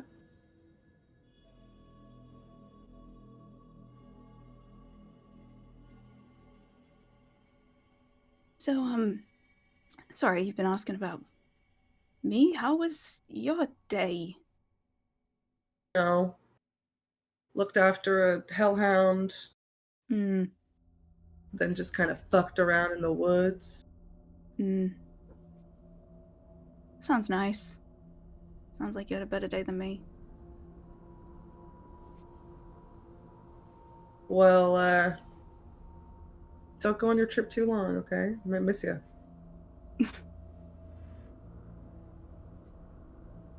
I think Ruby, like, tries to kind of hide it behind this, like, suave, like, smirk, but there is a little bit of just, like, blue screening, and is just holding it and just looking back at her for a little bit too long because she can't think of anything to say. Yeah, you know, I'll try to be fast. Good night, Ruby Crocolt. Good night, Amber. Climbs out of the window. I think Ruby just, like, watches her climb down, watches her walk off for way too long. She doesn't care about being cool right now. And then we'll kind of just pull the curtains shut again, and then I think like just kind of has to sit on the end of her bed and take a minute, and it's just like, what the fuck was that? What the fuck was that? I'm usually fast. No, that's not the fucking. There was a whole. Oh my god, what the fuck did I do? And just has to, like, sit and gay panic for a couple of minutes. Yeah, we'll leave Ruby to her spiral, and we'll check back in with Rose. Yeah, so fun story. I don't know if anyone knows this. Rose is not having, like, a great time. I think that, like, once Tennant came back in with the kids, and it seemed like there was some sort of tentative peace, and also, you know, once my baby's face was no longer upside down, that did go back eventually, right? Yeah. My baby's okay. Yeah, cool. Just checking, because I don't want to be like, well, that's how it is now, and just put it down. I think Rose kind of, like, goes into their bedroom to try and find just, like, a moment of peace to process, and, like, paces back and forth for a while and runs a hand through her hair, and then, like, looks down and realizes that, like, the flowers she's dislodged are, like, Glory of the Snow, and it's these snowdrops and these like winter flowers, and just gets like frustrated with themselves and her new ability or inability to hide even the little nuances on how they feel. Kind of like crosses the room and picks up the brooch where she left it on the bed and kind of just like, not hard, but like frustratedly tosses it back into the drawer she pulled it out. And as she kind of like does that, the necklace on that she wears on the ring that's now paired with one of Rodella's, but the one that was on that chain first kind of swings forward and she looks at it. And Rose has this moment of kind of like realizing that they want to talk to somebody, but they can't really talk to anybody here without feeling like they're betraying Tennant's trust. And so for the first time since, I think honestly she was pregnant with the twins, I'm gonna take that Astra ring off, the ring of memory, off the chain and sit on the bed and put it on. You find yourself in a room that you know inside and out. A nursery with a crib off to one side, a little green-haired baby sleeping in it. Mobile above the crib. I still don't know how to correctly pronounce that word. Mobile, whatever it is. Above the crib of stars and moons kind of spinning. And you see your mother, Astra. Pale purple skin and dark purple hair. She's in a bathrobe. Has that kind of glow about her of a newborn, of the mother of a newborn. And she's just standing over the crib watching baby you sleep. Yeah. I think that, it's been like 7 years at this point, I think, since Rose has done this. Because the last, I think she did it a lot during their first pregnancy and then found themselves kind of frustrated with this moment in time and not being able to speak to her mom the way she wanted to. And so I think in this moment it like catches Rose off guard again, almost as strong as it did the first time that she saw her. Because it's been a long fucking time again.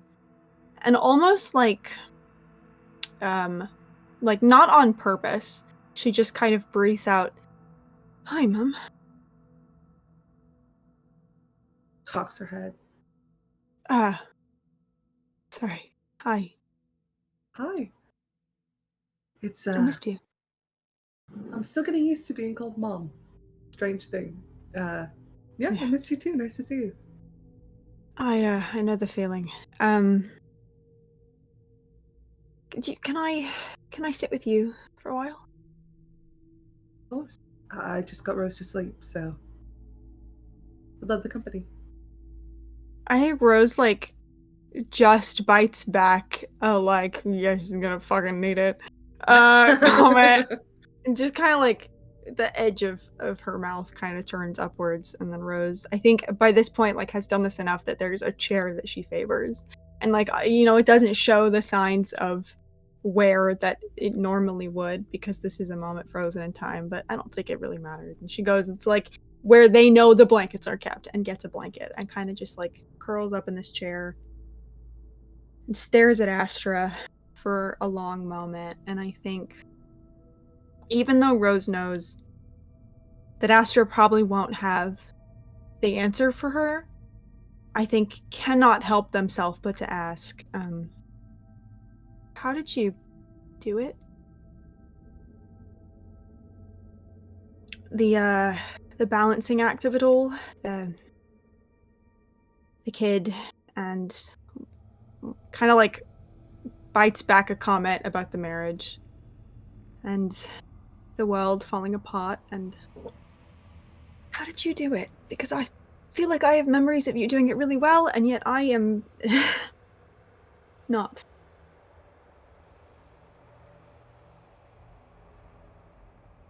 It always looks to somebody looking in from the outside that you have it all together, even when you don't. Yeah. that's true. I think you got to think about what's the most important to you at any given moment. And how you can live your life for that most important thing. You know, for a while for me, it was duty and responsibility. And then it was marriage and love.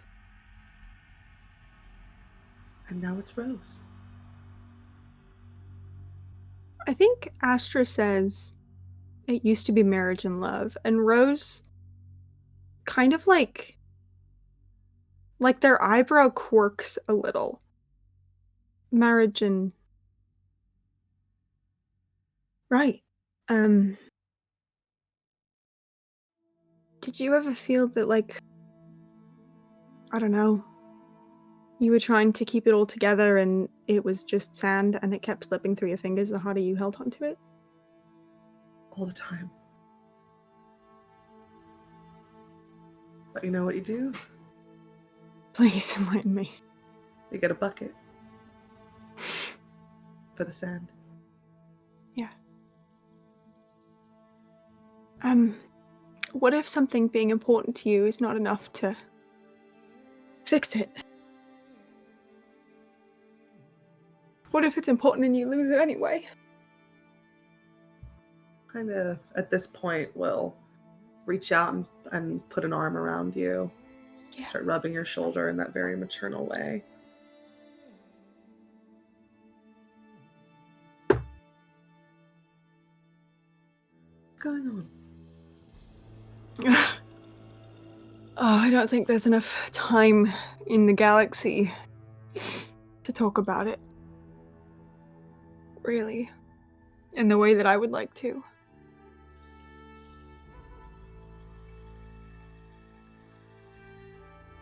I feel like it's all coming apart, and so am I. And I don't know how to put it back together.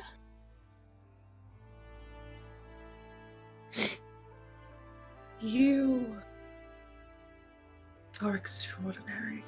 And I don't say that to everybody. So No, I know. mean it.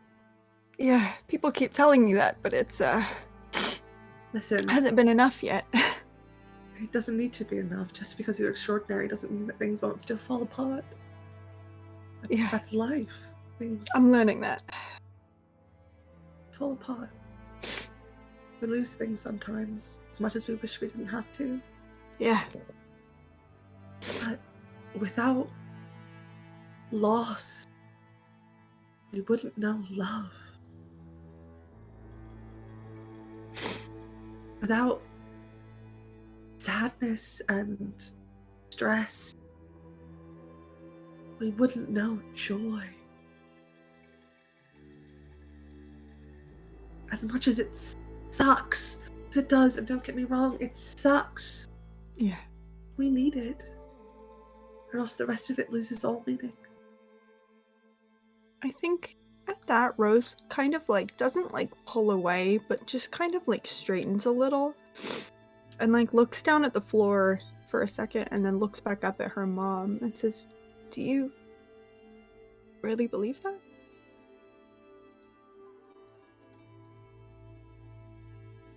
Can't tell anymore if I really do or if I've just convinced myself that it's important enough to believe it. I can't believe that the only way to feel love and happiness is to suffer. Then why do we suffer? I don't know. Because the universe is a ridiculous sense of humor. Or maybe because things just happen to people, good people and bad people all the time. And it's just a bad roll of the dice. Then we can't control what happens.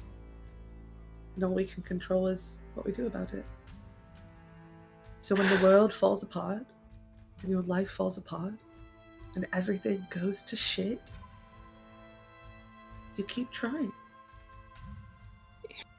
Because even if you're exhausted and you're tired and all you want to do is give up, you keep trying anyway. I feel like I'm running out of things to try. But losing it isn't an option, and so I'm kind of just frozen. And I don't know what to do. I don't know. I don't even know why I'm here, really, to be honest with you.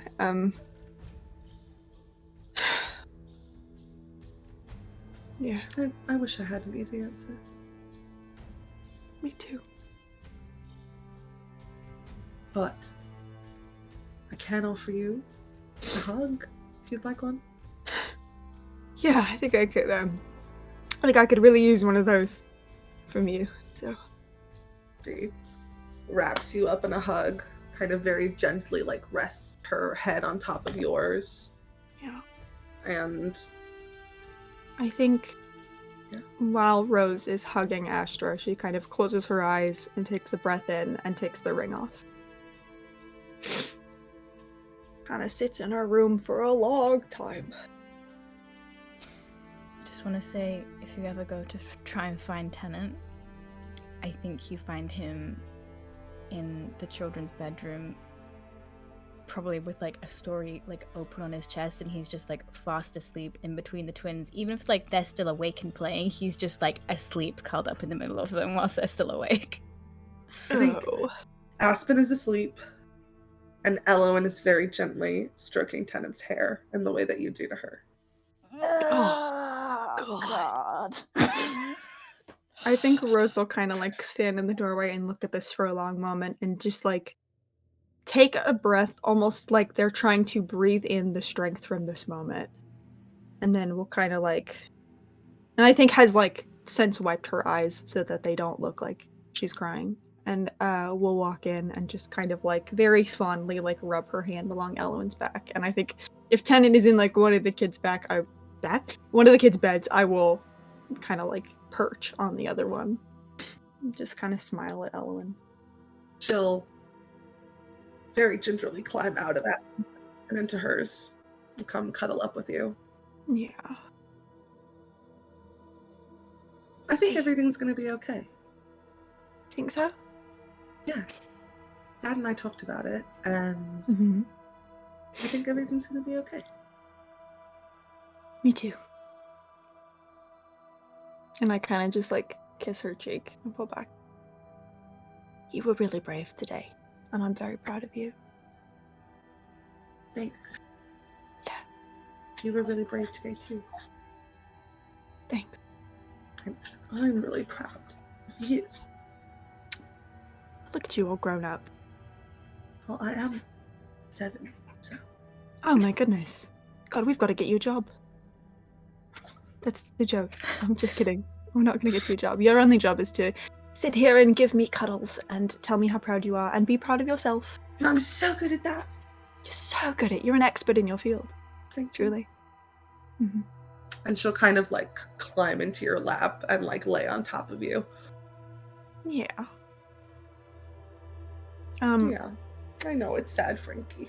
Oh, Frankie, Sam, I love him. I think as sort of just like a last moment in this, I think when Rose stays here, I think until like everybody in this room is asleep. Just kind of like, you know, running her fingers through Elowen's hair, and I think like using druidcraft to like make a couple of flowers appear in their hair, like she used to do when Elowen was really, really little. And I think just kind of like leans in when Elowen's asleep and like rests her forehead on Elowen's temple and just kind of whispers in the hopes that her subconscious like absorbs it. And says, good things happen because you deserve them, not because you have to pay for them. And there are good things waiting for you.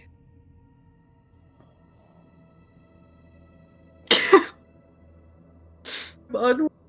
Sorry, Snail, I love you. That's all from me, folks. From there, we move to Riva.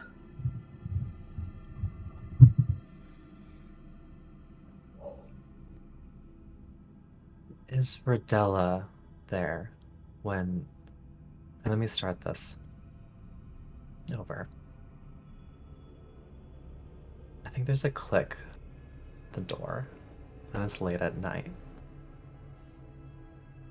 And the sound in the hallway is Riva's distinctive footsteps. And they approach the door where the thing that is wearing Lawrence's face has been kept. Is Rodella there?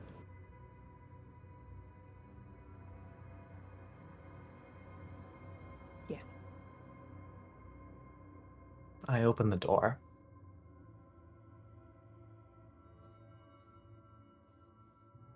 You. Ward, do you call yourself? Yeah, that's my name.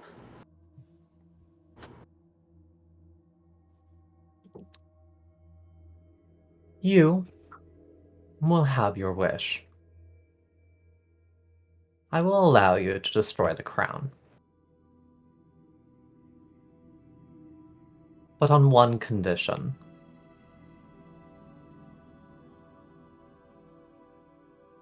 I need you to bring me to whatever sent you here.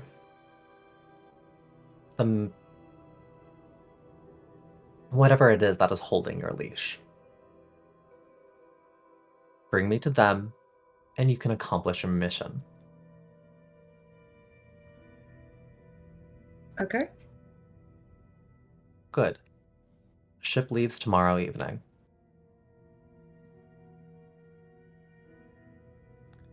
Rodella is staring at you.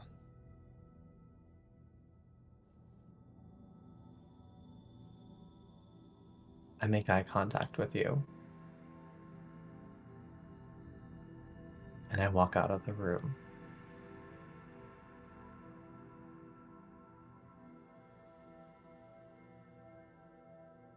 Do you follow?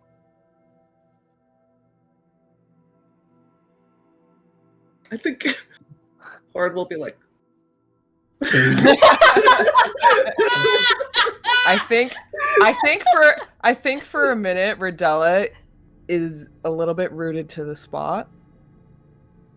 And then seeing Ward gesture just kind of like gives you like a okay, and gets up and like picks up the book she was reading and like very, very clearly like puts her nose in it as a way of like, I'm minding my own business. Yeah, Rodella gets up and walks out of the room. I've been calling you all day.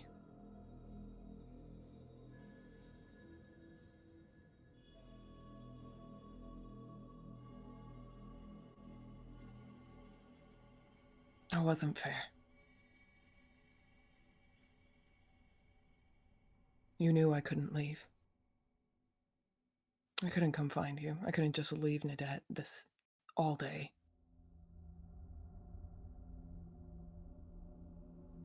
That wasn't fair.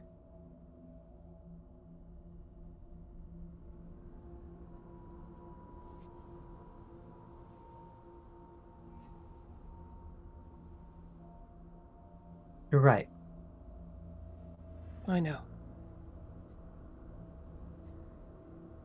I need to ask something of you, and it's not going to be fair. I want you to look after Nadette. I want you to look after Tennant. I want you to look after Rose. I want you to stay here and make sure they're safe.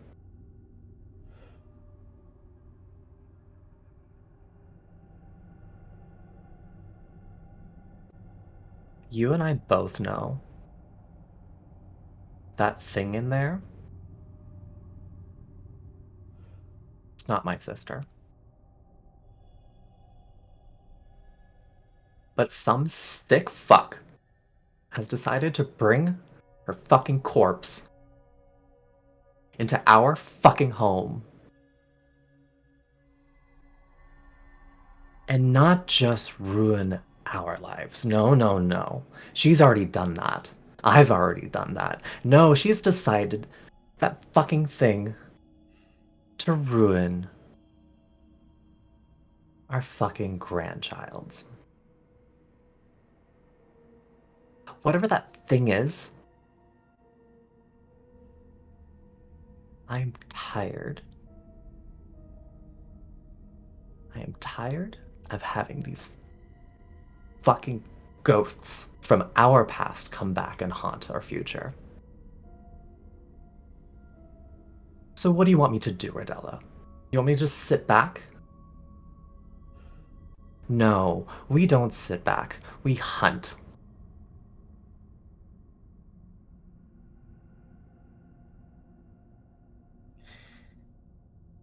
So you want me to stay? And look I want you to look after our future. Their future.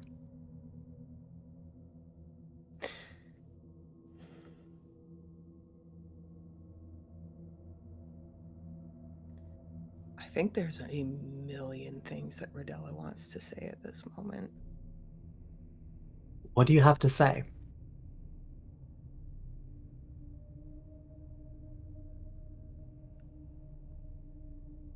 Rodella thinks, doesn't say, but Rodella thinks about the years that she spent at home with the kids, taking care of them while Riva was away fighting and doing God knows what.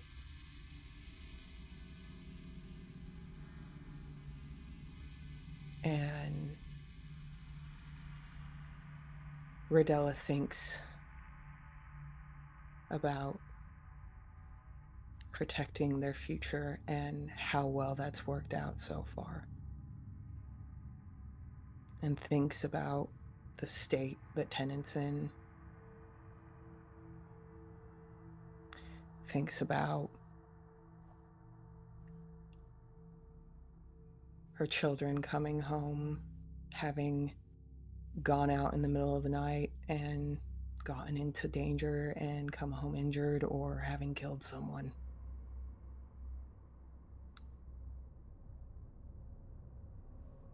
And Rodella looks you in the eye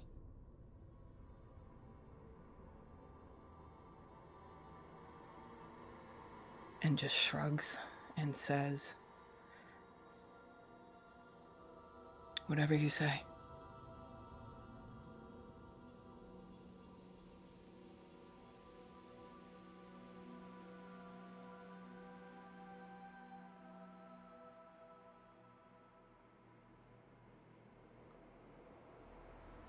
I won't have you bleed for me again.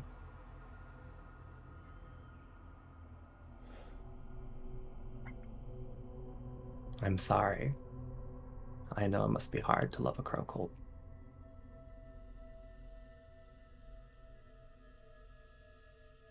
And I think that is where we are going to end our episode.